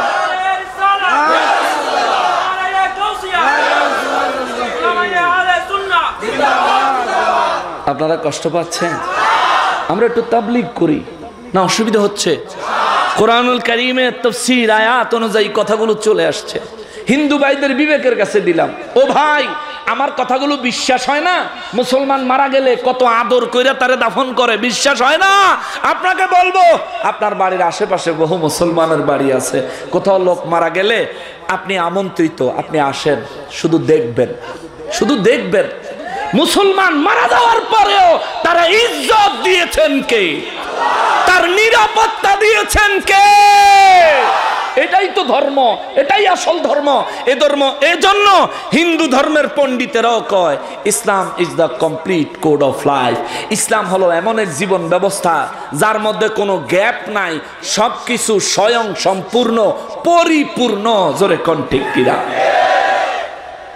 আপনাদের পণ্ডিতদেরকে জিজ্ঞেস, তারাও বলবে। হ্যাঁ মুসলমানের আরো অন্যান্য বিষয় তো আছেই, অন্যান্য বিষয় তো আছে, শুধু এই শেষ বেলার কথাটা বললাম, শেষ বেলার কথাটা। আরে ভাই, জীবনে যে সন্তানদের জন্য জীবন পানি করে দিছেন, মাথার ঘাম পায়ে ফেলে শরীরের টকবগে রক্তগুলাকে পানিতে পরিণত করে ফেলেছেন, এই সন্তান আপনার মুখে আগুন লাগাইয়া দিবে? এটা আপনার ধর্ম? এটাই আপনার ধর্মের বিধান? আপনার ধর্ম বলে এমন কিছু মূর্তির পূজা করতে যাদেরকে আপনারা নিজেরা বানাইছেন, নয়তো পয়সা দিয়ে কিনা আনছেন। ঠিক কিনা বলেন? ভাই, বিবেকে নেন, এরা রব নয়, এরা সৃষ্টিকর্তা হতে পারে না। শোনেন, হযরত ইব্রাহিম আলাইহিস সালাম, আমার নূর নবী রাহমাতুল লিল আলামিন, ইব্রাহিম আলাইহিস সালামের কথা আমার নবীকে আল্লাহ কয়, হুজুর, মক্কা মুআজ্জামার কাফের বেঈমানেরা যারা মূর্তির পূজা করে তাদেরকে বলেন, স্মরণ করে ওই দিনের কথাটা তাদেরকে বলেন। আল্লাহ কোন দিনের কথা? যে দিন ইব্রাহিম নবীর চাচা আজরে ইব্রাহিম নবীরে কইছিল মূর্তির পূজা করতে, মূর্তির ইলাহ রব হিসাবে মাইনে নিতে। ওই দিনের কথাটা বলেন। ইব্রাহিম নবী কি বলছিলেন? ইব্রাহিম নবী বলেছিলেন, ইন্নী আরাকা ওয়া কওমাকা ফি দালালিম মুবিন। ইব্রাহিম নবী বলেছিলেন, আমি আপনাকেও দেখতেছি, আপনার সম্প্রদায়কেও দেখতেছি, আপনারা সুস্পষ্ট গুমরাহির মধ্যে নিমজ্জিত, পরিপূর্ণ গুমরাহির মধ্যে নিমজ্জিত। আল্লাহ কয়, নবী গো, ইব্রাহিম নবী যে কইল, ইব্রাহিম নবী চাচারে কইল, আমি দেখতাছি আপনি এবং আপনার ফ্যামিলির লোক, আপনার সম্প্রদায়ের লোক যারা মূর্তির পূজা করেন, আপনারা গুমরাহির মধ্যে নিমজ্জিত। এই যে ইব্রাহিম নবী এই কথাটা কইল, এমনি এমনি কয় নাই, আন্দাজে কয় নাই, নিজের ভিতর থেকে বলে নাই। ইয়া রাব্বাল আলামিন, তাইলে ইব্রাহিম নবী কিভাবে কইছে? আল্লাহ পরের আয়াতে কয়, ওয়া কাযালিকা নুরি ইব্রাহিম মালাকুতাস সামাওয়াতি ওয়াল আরদ। আওয়াজ করে পড়েন সুবহানাল্লাহ। রব্বুল আলামিন কয়, ইব্রাহিম নবী তাদেরকে এই কথা বলতে পারছেন কারণ হলো আমি আল্লাহ ইব্রাহিম নবীরে হেদায়েত দেওয়ার জন্য সাখরা নামক একটা পাথরের উপর দাঁড় করাইছি। যখন তিনি আমার পরিচয় পায় নাই, ইব্রাহিম নবী যখন আমি আল্লাহকে তালাশ করতেছে, তখন আমি রব্বুল আলামিন ইব্রাহিম নবীকে একটা পাথরের উপর দাঁড় করাইছি। পাথরটার নাম ছিল সাখরা। এই সাখরা নামক পাথরে দাঁড় করায়া আমি আল্লাহ আসমান এবং জমিনের সমস্ত দরজাগুলি খুলে দিয়েছি। সুবহানাল্লাহ। ইব্রাহিম নবী প্রথম আসমান, দ্বিতীয়, তৃতীয়, চতুর্থ, পঞ্চম, ষষ্ঠ, সপ্তম, আল্লাহ পাকের আরশে আজিম। এমনকি ইব্রাহিম নবী ইন্তেকালের পরে জান্নাতের কোথায় থাকবে নিজের সেই জায়গাটা পর্যন্ত আমি আল্লাহ ইব্রাহিম নবীর সাখরা নামক পাথরের উপরে দাঁড় করায়া হায়াতে জিন্দেগিতে আমি আল্লাহ দেখাইছি। সুবহানাল্লাহ। ইব্রাহিম নবী আসমান দেখেছে, সিদরাতুল মুনতাহা দেখেছে, জান্নাত দেখেছে।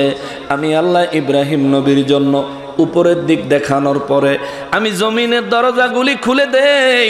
জমিনের দিকে তাকায়া জমিনের সমস্ত গোপন জায়গাগুলো, ধন ভাণ্ডারগুলো, আমি আল্লাহর রহস্যের সমস্ত জায়গাগুলো আমি আল্লাহ ইব্রাহিম নবীরে দেখাইছি। ইব্রাহিম নবী দেখেছে, ইব্রাহিম নবী দেখেছে দেখেছে দেখেছে রব্বুল আলামিন ইব্রাহিম নবীরে আসমান দেখাইলেন, সিদরাতুল মুনতাহা দেখাইলেন, আরশে আজিম বাহির থেকে দেখাইলেন এবং জান্নাত দেখাইলেন। আবার জমিনের সমস্ত গোপন রহস্যাদি সব কিছু আপনি ইব্রাহিম নবীরে দেখাইলেন। কারণটা কি? রব্বুল আলামিন কয় কারণ হলো ওয়ালিয়াকুনা মিনাল মুকিনিন।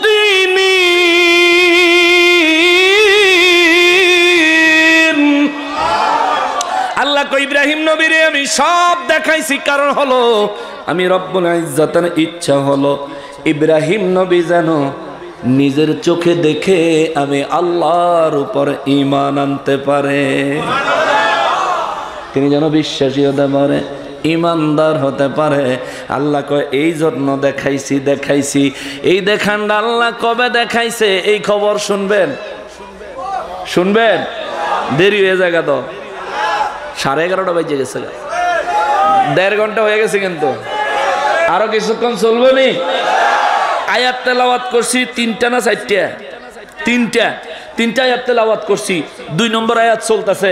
আপনারা সময় দিলে 3 নম্বর আয়াতের উপরও কিছু কথা কমো, কষ্ট হয়ে যাবে। শুনবেন? আল্লাহ কবুল করুক, জোরে কোন আমিন। ইব্রাহিম আলাইহিস সালাম একমাত্র নবী এবং রাসূল যিনি নিজে তালাশ করে করে করে করে আল্লাহর পরিচয় বের করেছে। সুবহানাল্লাহ। নিজে তালাশ করে করে ইব্রাহিম নবী আল্লাহর এত প্রিয় নবী ছিলেন। ইব্রাহিম নবীর আল্লাহ 193টা পরীক্ষা করছে। জোরে কোন সুবহানাল্লাহ। একটার দুইটা না। আমাদের একটু বিপদ আইলে এই তোমরা কথা কইও না, এই আয় হ্যাঁ খবরদার কথা কইও না। 193টা পরীক্ষা করছে আল্লাহ। আমারে আর আপনারে 2-1টা পরীক্ষা করলে একটু বিপদে পড়লে পরে খালি কইবে আল্লাহ খালি আমার এই সহেদে আর কাউরে দেয় না, ঠিক কিনা বলেন? ইব্রাহিম নবীর 193টা পরীক্ষা করছে আল্লাহ। ইব্রাহিম আলাইহিস সালাম জন্মের আগে নমরুদে ছিল ইব্রাহিম নবীর প্রধান শত্রু।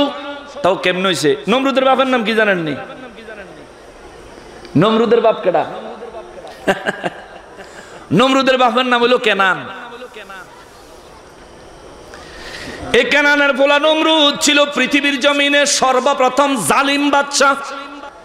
জালিম, সে বাদশাহীর মুকুট মাথায় পড়তো, তার প্রজাদেরকে দিয়ে তার ইবাদত করাইতো, তার প্রজাদেরকে ইবাদত করার জন্য বাধ্য করত।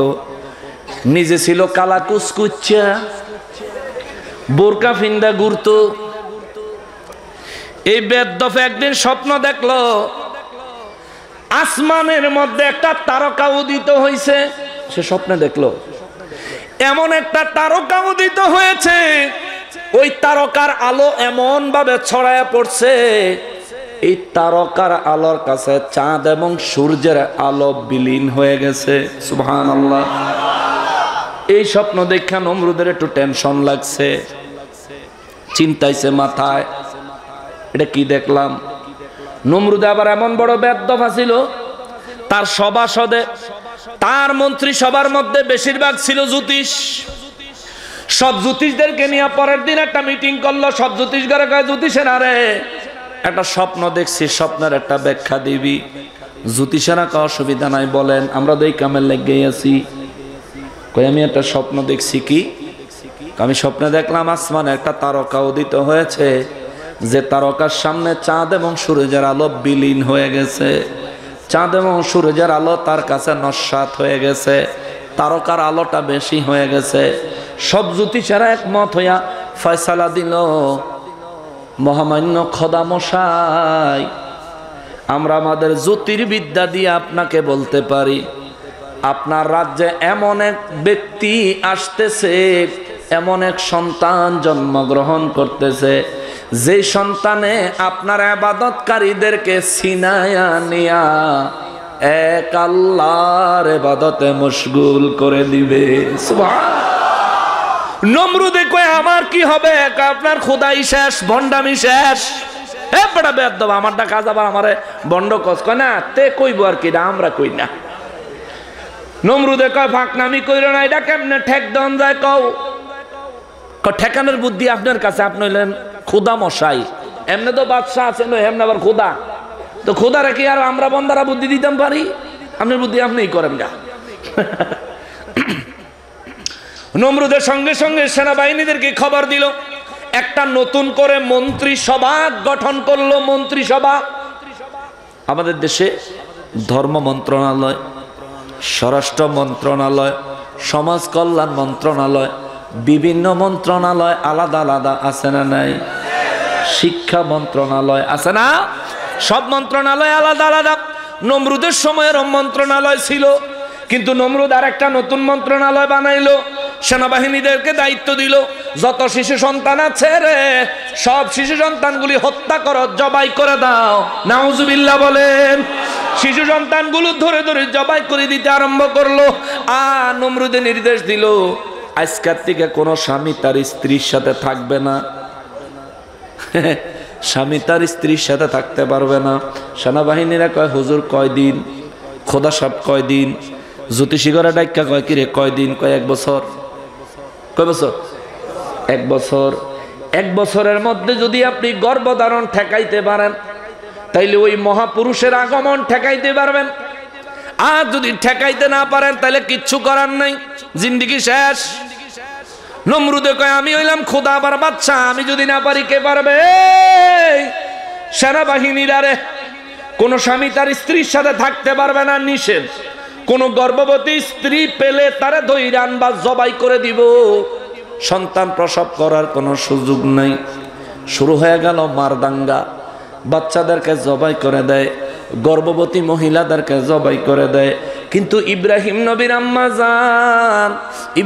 নবীর আম্মা জান ছিলেন অল্প বয়স্কা, অতীব সুন্দরী। আবার ইব্রাহিম নবীর আম্মা জানের গর্ভে আল্লাহর খলিলুল্লাহ অবস্থান করতেছে।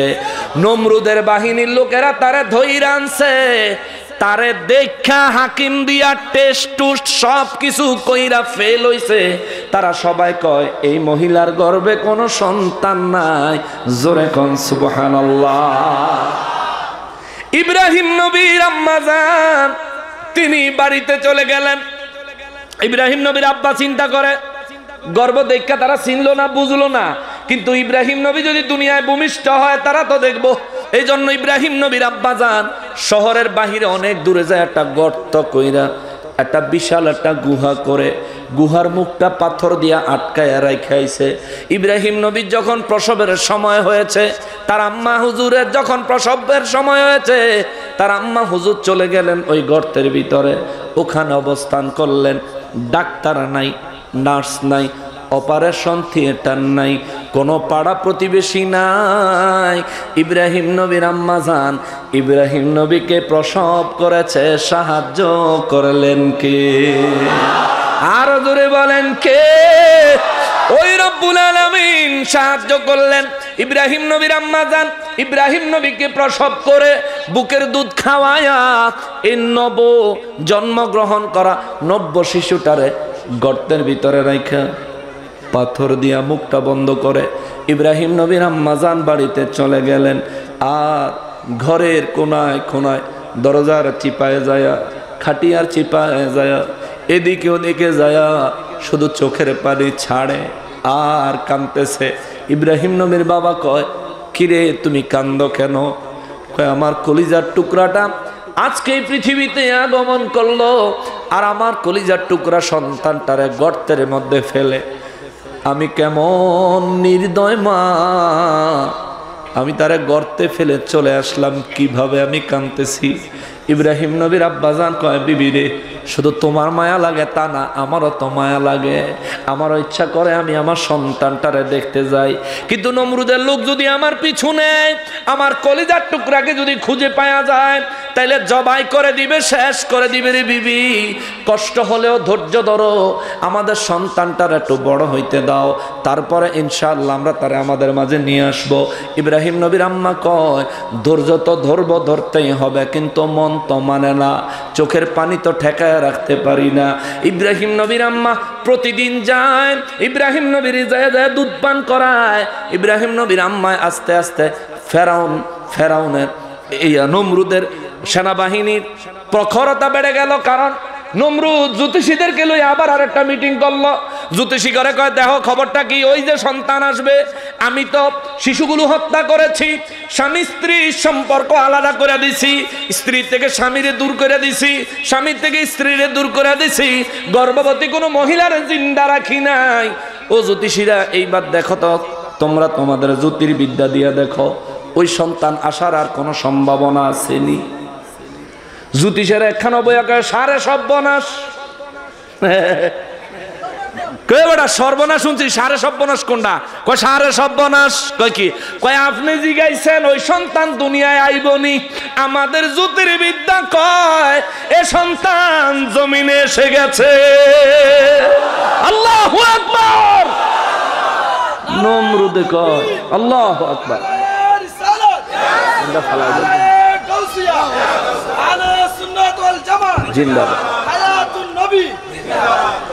নমরুদে কয়, এত বুদ্ধি করলাম, ঠেকাইতাম না, একটা পিচ্ছির লাগিয়া, একটা ফুসকির লাগিয়া, একটা বাচ্চার লাগিয়া আমি একটা মন্ত্রণালয় গঠন করলাম, সব সেনাবাহিনী কামে লাগাইলাম, মাগার ঠেকাইতে পারলাম না রে, আমার খোদাই মনে হয় গেল রে। জ্যোতিষীরা কয়, এখনো যায় নাই। কয় কি কস? কহ এখনো আশা আছে। কয় কেমনে? আশা হইলে আপনি বাচ্চাটারে খুঁজেন, খুঁজা দেখেন, যদি পান তারা যদি হত্যা করতে পারেন তাইলে কাম হয়ে যাবে। নমরুদকে বালা বুদ্ধি, যত ধরনের বাহিনী আছিল সব বাহিনীর ডাইক্কা পুরস্কার ঘোষণা করে দিল, এই সন্তান খুঁজা বাইর করে যে হত্যা করে তার মাথা এনে দিতে পারবে তার জন্য মহা পুরস্কার থাকবে। আমি খোদার পরে তার সেকেন্ড খোদা বানায়া দিব। জোরে কন্যা আউযুবিল্লাহ। পুরস্কারের কথা শুনলে আমরা মানুষ তো এমন পাগল হয়ে যায়, নিজের বাইরেও ধরাইয়া দিতে চিন্তা করি না, ঠিক কিনা বলেন? আমরা লুবি। তৎকালীন সময় আমগো তো বড় লুবি আছিল, আরে সেকেন্ড খোদা হয়ে যামুগা। নমরুদের নমস্কার দিলে দ্বিতীয় নমস্কারটাই আমারে দিব। সব পাগল পাগল হয়ে খোঁজা আরম্ভ করলো। ইব্রাহিম নবীর আম্মা শহরের বাহিরে ওই গর্তের মধ্যে বাচ্চারা যে দুধ খাওয়াইতে যাইব, ইব্রাহিম নবীর আম্মা ঘর থেকে বাইরে দেখে সব ঘরে, সব বাড়ির সামনে পুলিশ দাঁড়ানো, সেনাবাহিনী দাঁড়ানো, সব ঘরের সামনে আশেপাশে সব এলাকা পুরা মেহাল্লা ঘিরা রাখছে। শহরে এবং শহরের বাহিরে চিরুনি তল্লাশি চালাইছে। ইব্রাহিম নবীর খুঁজা বাহির করতে হবে। ইব্রাহিম নবীর আম্মা জায়নামাজ বিছায়া সেজদা লাগায়া আল্লাহর দরবারে কয়, মালিক আপনি যদি রক্ষা না করেন আমার কলিজার টুকরারে বাঁচানোর মতো আর কেউ নাই, রক্ষা করার মতো আর কেউ নাই। ও আমার মালিক, আমি মায়ের দিল মানে না, যাইতে তো মনে চায় কিন্তু যাইতে তো পারি না। একদিন দুই দিন যায়, একে একে বহুদিন চলে গেল, ইব্রাহিম নবীর আম্মার কান্নার থামে না। ঘরের মধ্যে গড়ায়া গড়ায়া বিছানায় কান্দে। তার আব্বাই তারে থামায়া রাখতে পারে না। সন্তান হারানোর ব্যথা কত রে! যে সন্তান হারাইছে সে জানে, যে সন্তান হারায় নাই সে জানে না সন্তানের ব্যথা কত। ও যুবক, যুবক রে, মারে বাবারে কষ্ট দাও কেমনে রে যুবক? তুমি জানো না তোমার মায়ের প্রাণ হইলা তুমি, তুমি জানো না তোমার বাবার প্রাণ হইলা তুমি। তুমি যদি একটু অসুস্থ হও, তোমার মা বাবা পাগল পারা হয়ে যায়। ওই মায়ের বাবারে কেমনে কষ্ট দাও? যুবক খবরদার, মারে বাবারে কষ্ট দিও না, ধমক দিও না, মনে আঘাত দিয়া কথা কইও না। মা বাবা যদি বেশি কষ্ট দিয়া ফালায়, যদি সহ্য করতে না পারো, ঘর থেকে বাহির হয়ে চলে যাইও, কোথাও গিয়া কিছুক্ষণ সময় কাটায় আইসো। কিন্তু খবরদার, মায়ের সামনে বাবার সামনে চোখ লাল করবা না। মার সামনে বাবার সামনে চোখ গরম করে কথা কইস না। মায় বাবায় যদি তোর বিরুদ্ধে আল্লাহর দরবারে একটা মামলা দেয় রে, এই মামলা তুইলা নেওয়ার ক্ষমতা কাহারও নাই। তোর মায় তোর বাবায় যদি তোর বিরুদ্ধে আল্লাহর দরবারে একটা মামলা দেয়, এই মামলা থেকে জামিন করানোর কেউ নাই, ঠিক কিনা বলে? কষ্ট দিও না হে যুবক, কষ্ট দিও না, মা বাবারে কষ্ট দিও না রে যুবক। আমার মায়ার নবী রহমাতুল্লিল আলামিন কয়, সাবিরা রে, ইব্রাহিম নবীকে হত্যা করার জন্য, ইব্রাহিম নবীকে হত্যা করার জন্য এই নমরুদের বাহিনী চতুর্দিকে খোঁজাখুঁজি করতে লাগলো। ইব্রাহিম নবীর মা ঘরের মধ্যে খানা ছেড়ে দিছে, খানা খায় না, গড়ায় গড়ায় কান্দে। তার বাবায় তারা সান্ত্বনা দিবে কি? তার বাবাই নিজেও ঘরের এক কোনায় বৈশা। বাবাগুলো দেখবেন অনেক কষ্ট পায়, কিন্তু আওয়াজ করে কাঁদতেও পারে না। ঘরের এক কোনায় গিয়া দেখবেন দরজার চিপায় মুখ লুকায়া, খাটে বসে মুখটা আরেক দিকে লুকায়া টপ টপ করে দেখবেন চোখের পানিগুলো ছেড়ে দেয়। আপনার বাপ যখন চোখের পানি ছেড়ে দিবে, আপনার বুঝতে হবে এমন এক কষ্ট আমার বাবাই পাইছে, যে কষ্ট এই জীবনে আর কোনোদিন পায় নাই। এটা বুঝতে হবে। তখন আপনি সন্তান হিসাবে সন্তানের দায়িত্ব পালন করবেন, বাবারে বুঝাইবেন, জড়ায় ধরবেন, মাকে জড়ায় ধরবেন। কিসের অভাব, কেন তারা এমন করে জানতে চাইবেন। দেখবেন ওই সময় আপনার মা আপনার বাবা যদি একটা দোয়া করে দেয়, আপনার দুনিয়া এবং আখেরাত বাদশাহী আল্লাহ দান করে দিবে। ইব্রাহিম নবীর বাবা তার মাকে কি থামাইবেন? ঘরের ভিতরে একদিকে যায় মুখ ঘুরাইয়া চোখের পানি ছাড়ে আর কান্দে। ইব্রাহিম নবীর আম্মা দৌড়ায় তার বাবার কাছে যায়, কয়, আপনি তো দেখেন না আমার কলিজার টুকরা কত সুন্দর, পূর্ণিমা চাঁদের মতো সুন্দর।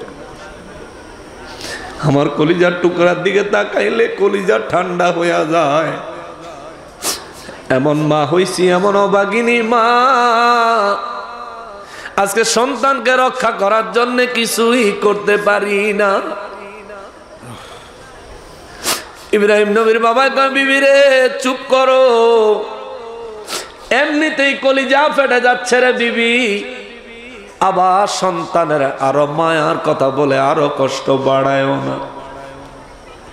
বিবি চিৎকার দিয়া কান্দে। নমরুদের বাহিনী দরজা খুলে ভিতরে ঢুকে গয়, কি হয়েছে তোমার? ইব্রাহিম নবীর আব্বা কয়, আমার বিবি একটু অসুস্থ, এই জন্য কান্না করতেছেন। নমরুদের বাহিনী কয়, আপনি কান্দেন কেন? কয়, বেড়া, ঘরের বউ সন্তান যদি অসুস্থ হয়ে যায় তাদের জন্য কান্নাটাও কি নমরুদের দরবারে অপরাধ নাকি? জোরে কন্যা মারহাবা।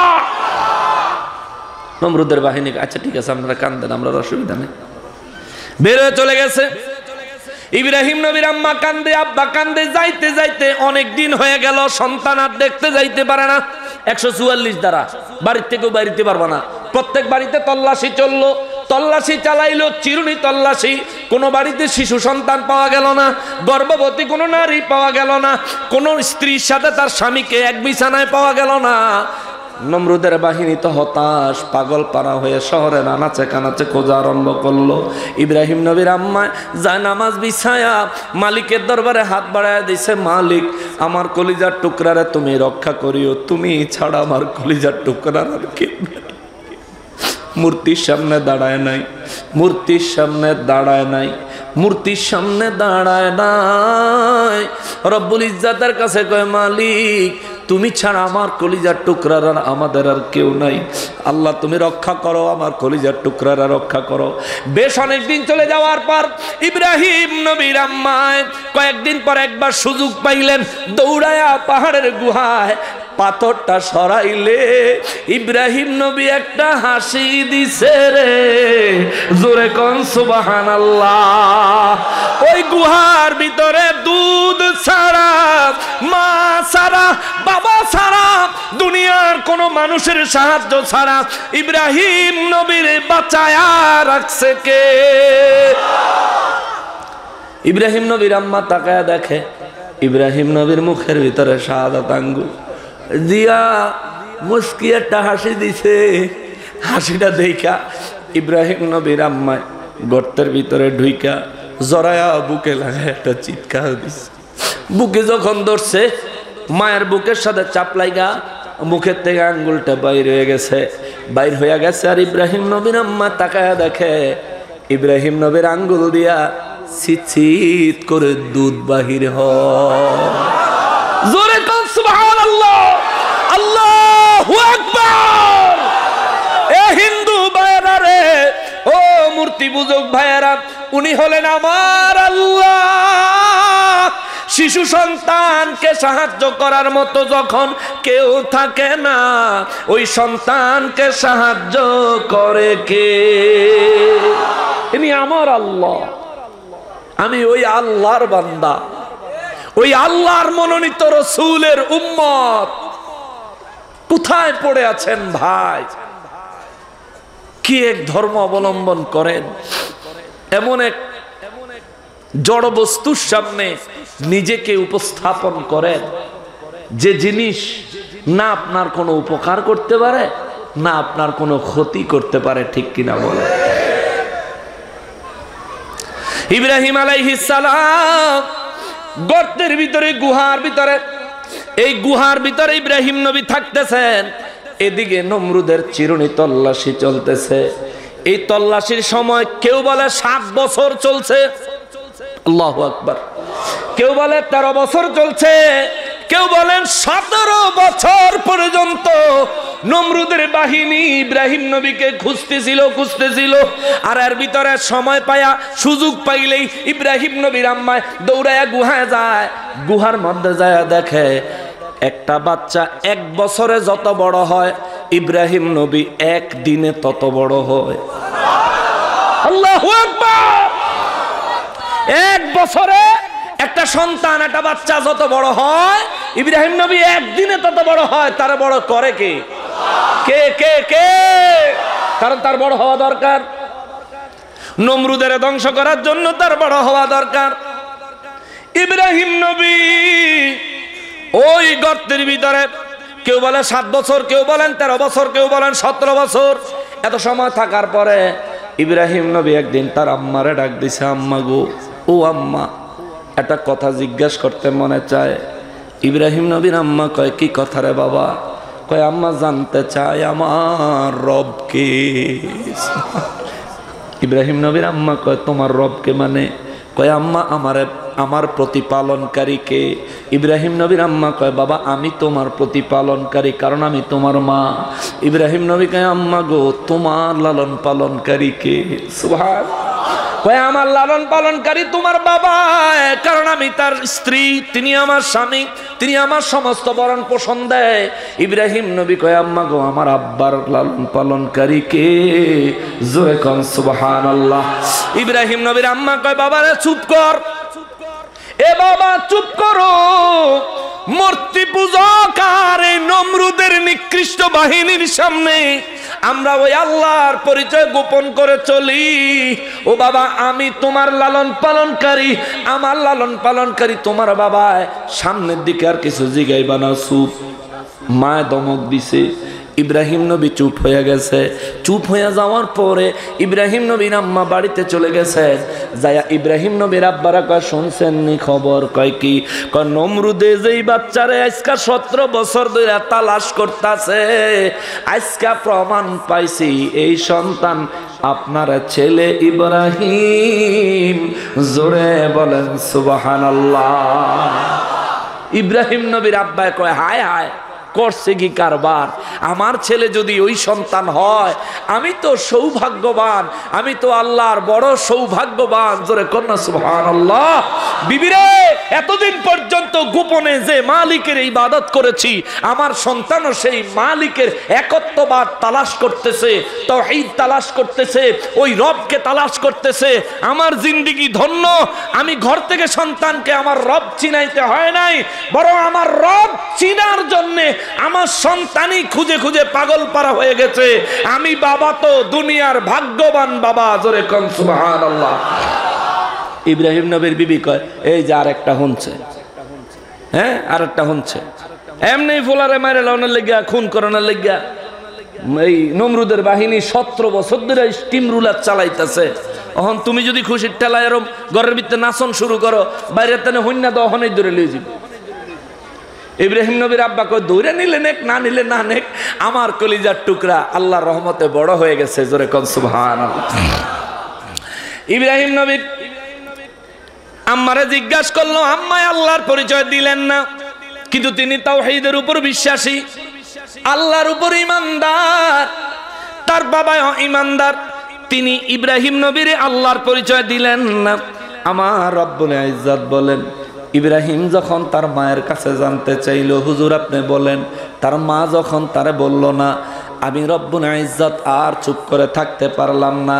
তার মা তার বাবারে নিয়ে আইলো, তার মা তার বাবারে নিয়ে আইলো। নিয়ে আসার পর তার বাবারে জিজ্ঞাসা করে, আব্বা গো, আমার প্রতিপালনকারী কে? কয় বাবা তোমার আম্মায়। কয় বাবা আম্মার প্রতিপালনকারী কে? কয় আমি। কয় বাবা আপনার প্রতিপালনকারী কে? কয় বাবা এটা জানার তোমার সময় হয় নাই, যখন সময় হইব তখন তুমি জানতে পারবা, জানতে পারবা, জানতে পারবা।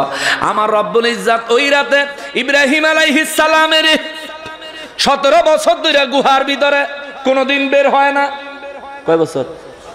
17 বছর কোনোদিন বাইরে না।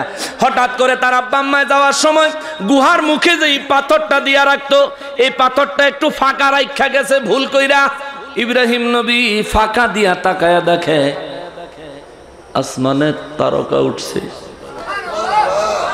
আল্লাহ কয় ওয়াকাযালিকা নুরি ইব্রাহিম মালাকুতাস সামাওয়াতি ওয়াল আরদি ওয়ালিয়াকুনা মিনাল মুকিনিন। পরের আয়াতে আল্লাহ কয় ফালাম্মা জান্না আলাইহিল লাইলা রাআ কাওকাবা। যখন রাত হলো, ইব্রাহিম নবী পাথরের ফাঁকা দিয়ে নজর দিলেন। নজর দেওয়ার পর তিনি আসমানের মধ্যে তারকা দেখতে পাইলেন।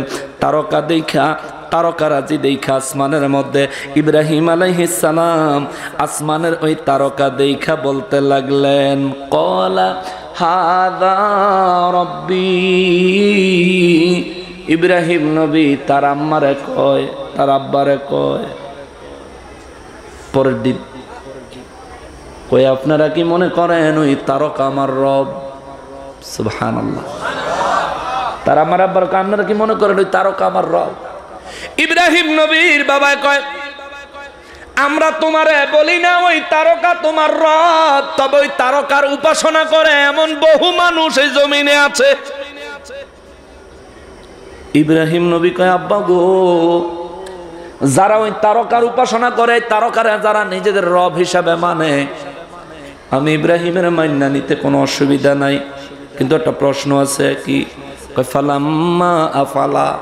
গত রাতে আমি যখন ওই তারকাটা দেখলাম আমি বড় খুশি হয়ে গেলাম, কিন্তু রাত্র যখন শেষ পর্যায়ে চলে আসলো, আমি সারা রাত ওই তারকার দিকে তাকিয়েছিলাম। আমি ভেবেছিলাম এটা বুঝি আমার রব, আমিও ভেবেছিলাম এটা বুঝি আমার রব। আমি চিন্তা করলাম মালিক, বছরের পর বছর গর্তের ভিতরে পড়ে আছি, তোমারে দেখার সৌভাগ্য হয় না। আজকে যেহেতু তোমারে দেখতে পারছি, দৃষ্টি আর সরানো না, নজর আর সরানো না রে মালিক। এই জন্য ইব্রাহিম আলাইহিস সালাম সারা রাত তাকায়া রইছে, কিন্তু সকাল যখন হয়ে আসছে তারকাটা ডুবে গেল। ইব্রাহিম নবী কয় বাবা গো, ও বাবা, যারা তারকার পূজা করে তাদের জন্য আমি তাদের কাছে প্রশ্ন রাখতে চাই। ফালাম্মা ফালা, আমি দেখলাম ওই তারকাটা এক সময় ডুবে গেল। ইব্রাহিম নবী কয় ক্বালা লা উহিব্বুল আফিলিন। ইব্রাহিম নবী কয় যেই এই তারকা যদি আমার রব হয়, ডুবে গেল কেন? যেটা ডুবে যায়, যেটা শেষ হয়ে যায়, যেটা শুরু আছে এবং শেষও আছে, এটা আমার রব হতে পারে না। যে ডুবে যায় আমি তারে ভালোবাসি না, আমি তারে পছন্দ করি না, পছন্দ করি না। ইব্রাহিম নবীর আব্বা জান আম্মা জান সেদিনও তারে আল্লাহর পরিচয় দিল না। সুবহানাল্লাহ, দিলেন না। তিনারা চলে গেলেন। ইব্রাহিম আলাইহিস সালাম গুহার ভিতরে পরের রাতে আবার খেয়াল করলেন, তাকায়া রইলেন, দেখি আবার কিছু দেখা যায় কিনা। ইব্রাহিম নবী পরের রাতে ভালো কইরা তাকায়া গুহার আজকা রাইতে তাকাইছে একদিকে, কালকে আরেক দিকে একটু গুইরা টুইরা তাকায়া দেখে। ইব্রাহিম নবী তাকায়া দেখে রে, ফালাম্মা রাআল কমারা বাযিগান ক্বালা হাযা রাব্বি। আল্লাহু আকবার। ইব্রাহিম নবী একদিন তো তাকায়া দেখলো তারকা সারা রাত ছায়া রইল, নজরটা একটু ভালো মতন ঘুরে ছায়া দেখে, আল্লাহু আকবার, আসমানে চাঁদ উঠছে, পূর্ণ চাঁদ, আলো পূর্ণিমার সাথে। জোরে কন্যা সুবহানাল্লাহ।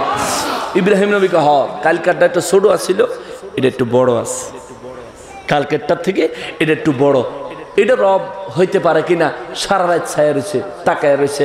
রাত্রের শেষ ভাগে যখন এই চাঁদও ডুবা শুরু করছে, ইব্রাহিম নবীর আব্বা আম্মা আসলে জিজ্ঞেস করে যে তোমরা কি মনে করো আসমানের ওই চাঁদ আমার রব? ইব্রাহিম নবীর আব্বা আম্মা কয় আসমানের চাঁদ তোমার রব, আমরা তো এটা বলি না, কিন্তু বহু মানুষ দুনিয়ায় আছে তারা আসমানের ওই চাঁদের পূজা করে, গ্রহ নক্ষত্রের পূজা করে। জোরে কন্যা নাউজুবিল্লাহ। ইব্রাহিম নবী কয় ফালাম্মা ফালা, ও বাবা, ও আমার মা, যদি এটা আমাদের রব হয় শেষ রাতে ডুবে গেল কেন? যেটা ডুবে গেছে গো, এইটা কখনোই আমার রব হতে পারে না। ইব্রাহিম নবী কয় ক্বালা লা ইল্লাম ইয়াহদিনি রাব্বি, আমার প্রকৃত রব, আমার প্রকৃত সৃষ্টিকর্তা যদি আমার হেদায়েত না দিত, যদি আমার প্রকৃত রব আমার হেদায়েত না দিত, লাকুনান্না মিনাল কওমিদ দাল্লিন।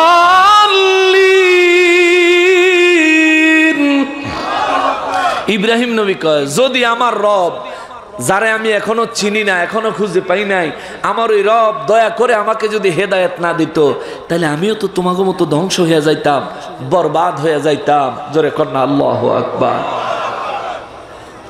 চাঁদ ইব্রাহিম নবীর রব না, তারকা ইব্রাহিম নবীর রব না, এটা বুঝতে পারছে। আবার তার যে রব একজন আছে, রিজিক দাতা, সৃষ্টিকর্তা, তার পালন কর্তা যে একজন আছে, এটাও তিনি বুঝতে পারছে। জোরে কন্যা সুবহানাল্লাহ।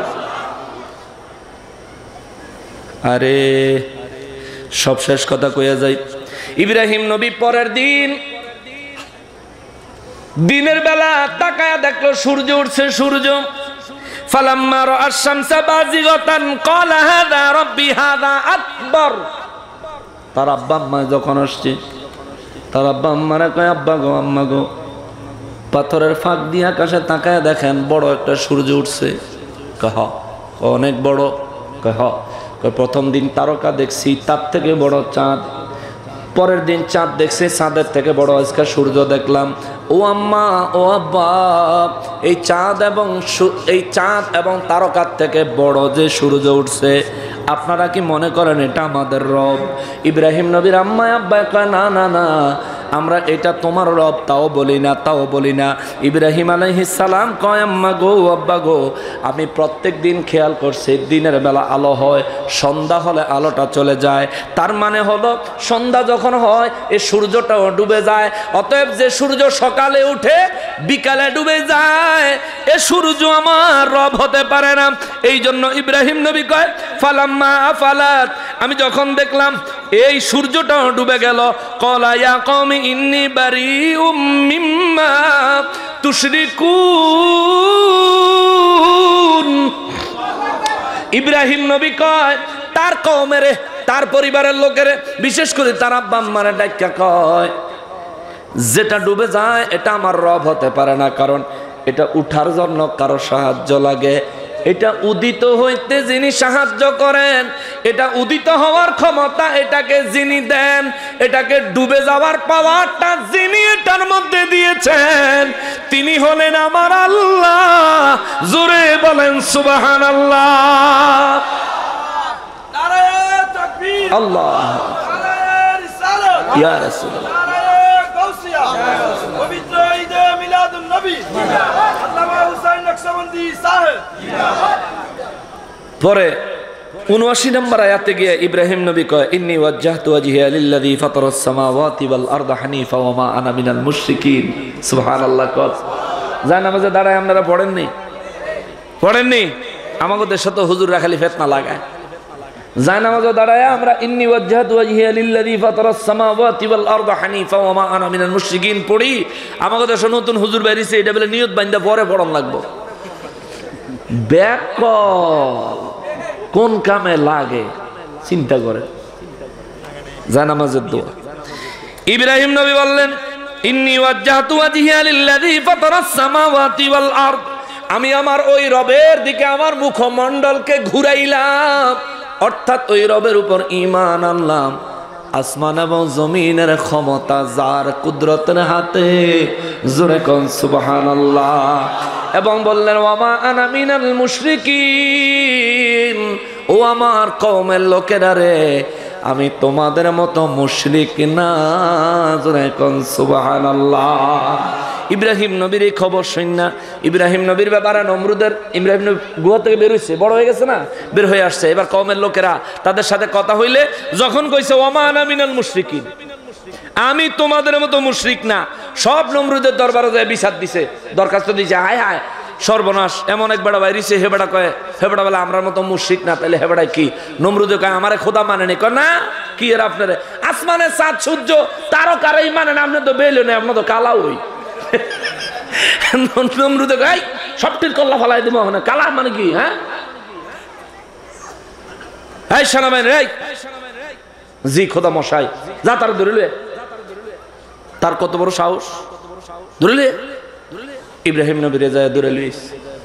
ইব্রাহিম নবী আইস, হেই আমার এনো আনছেন কে? আমার অনেক কাম আছে না, আমার কাম কাজ ফালাই তুই আমার এনো আনছেন কে?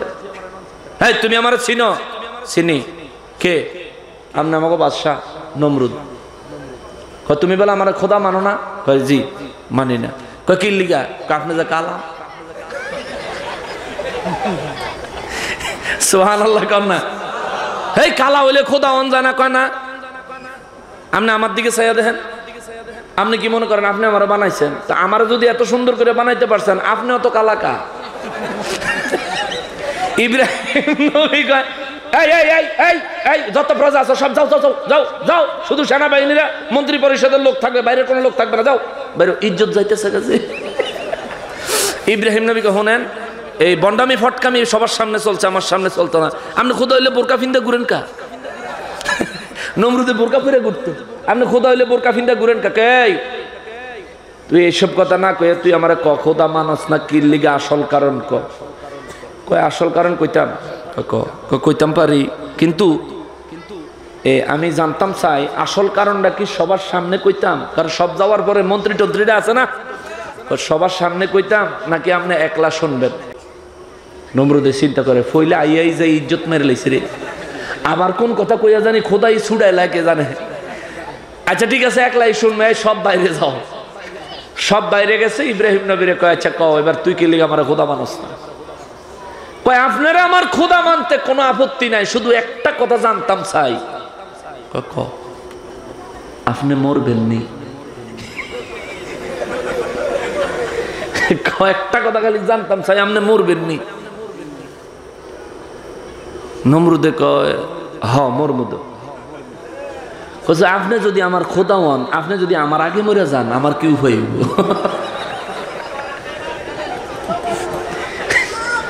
নমরুদে কয় আল্লাহ বাঁচাইছে রে, সবারে বাইর করে দিছিলাম, নাইলে আজকে সবার সামনে যদি তুই এই প্রশ্ন করতি, সব তোর দলে যাইতো, আমার খোদাগিরি ভুট্টা যাইতো। জোরে কর মারহাবা।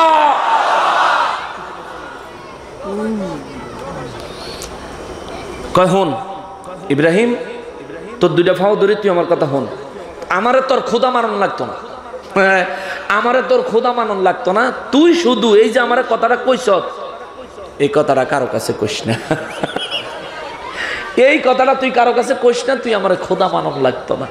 তারপরে ইব্রাহিম আলাইহিস সালামের আরো অনেকগুলো কথা আমার আল্লাহ এই কোরআন শরীফে বলছে। আমি কইছিলাম আপনাদের 3 আয়াতের ওয়াজ শোনাবো, 74, 75, 76, 77, 78, 79 নম্বর আয়াত পর্যন্ত বললাম। মাশাআল্লাহ, আপনারা বড় সৌভাগ্যবান। কালকে মাহফিলেও 2 ঘন্টার বেশি মনে আলোচনা করলাম নাকি? 2 ঘন্টার বেশি আলোচনা করছি এক আয়াত, 73 নম্বর আয়াত।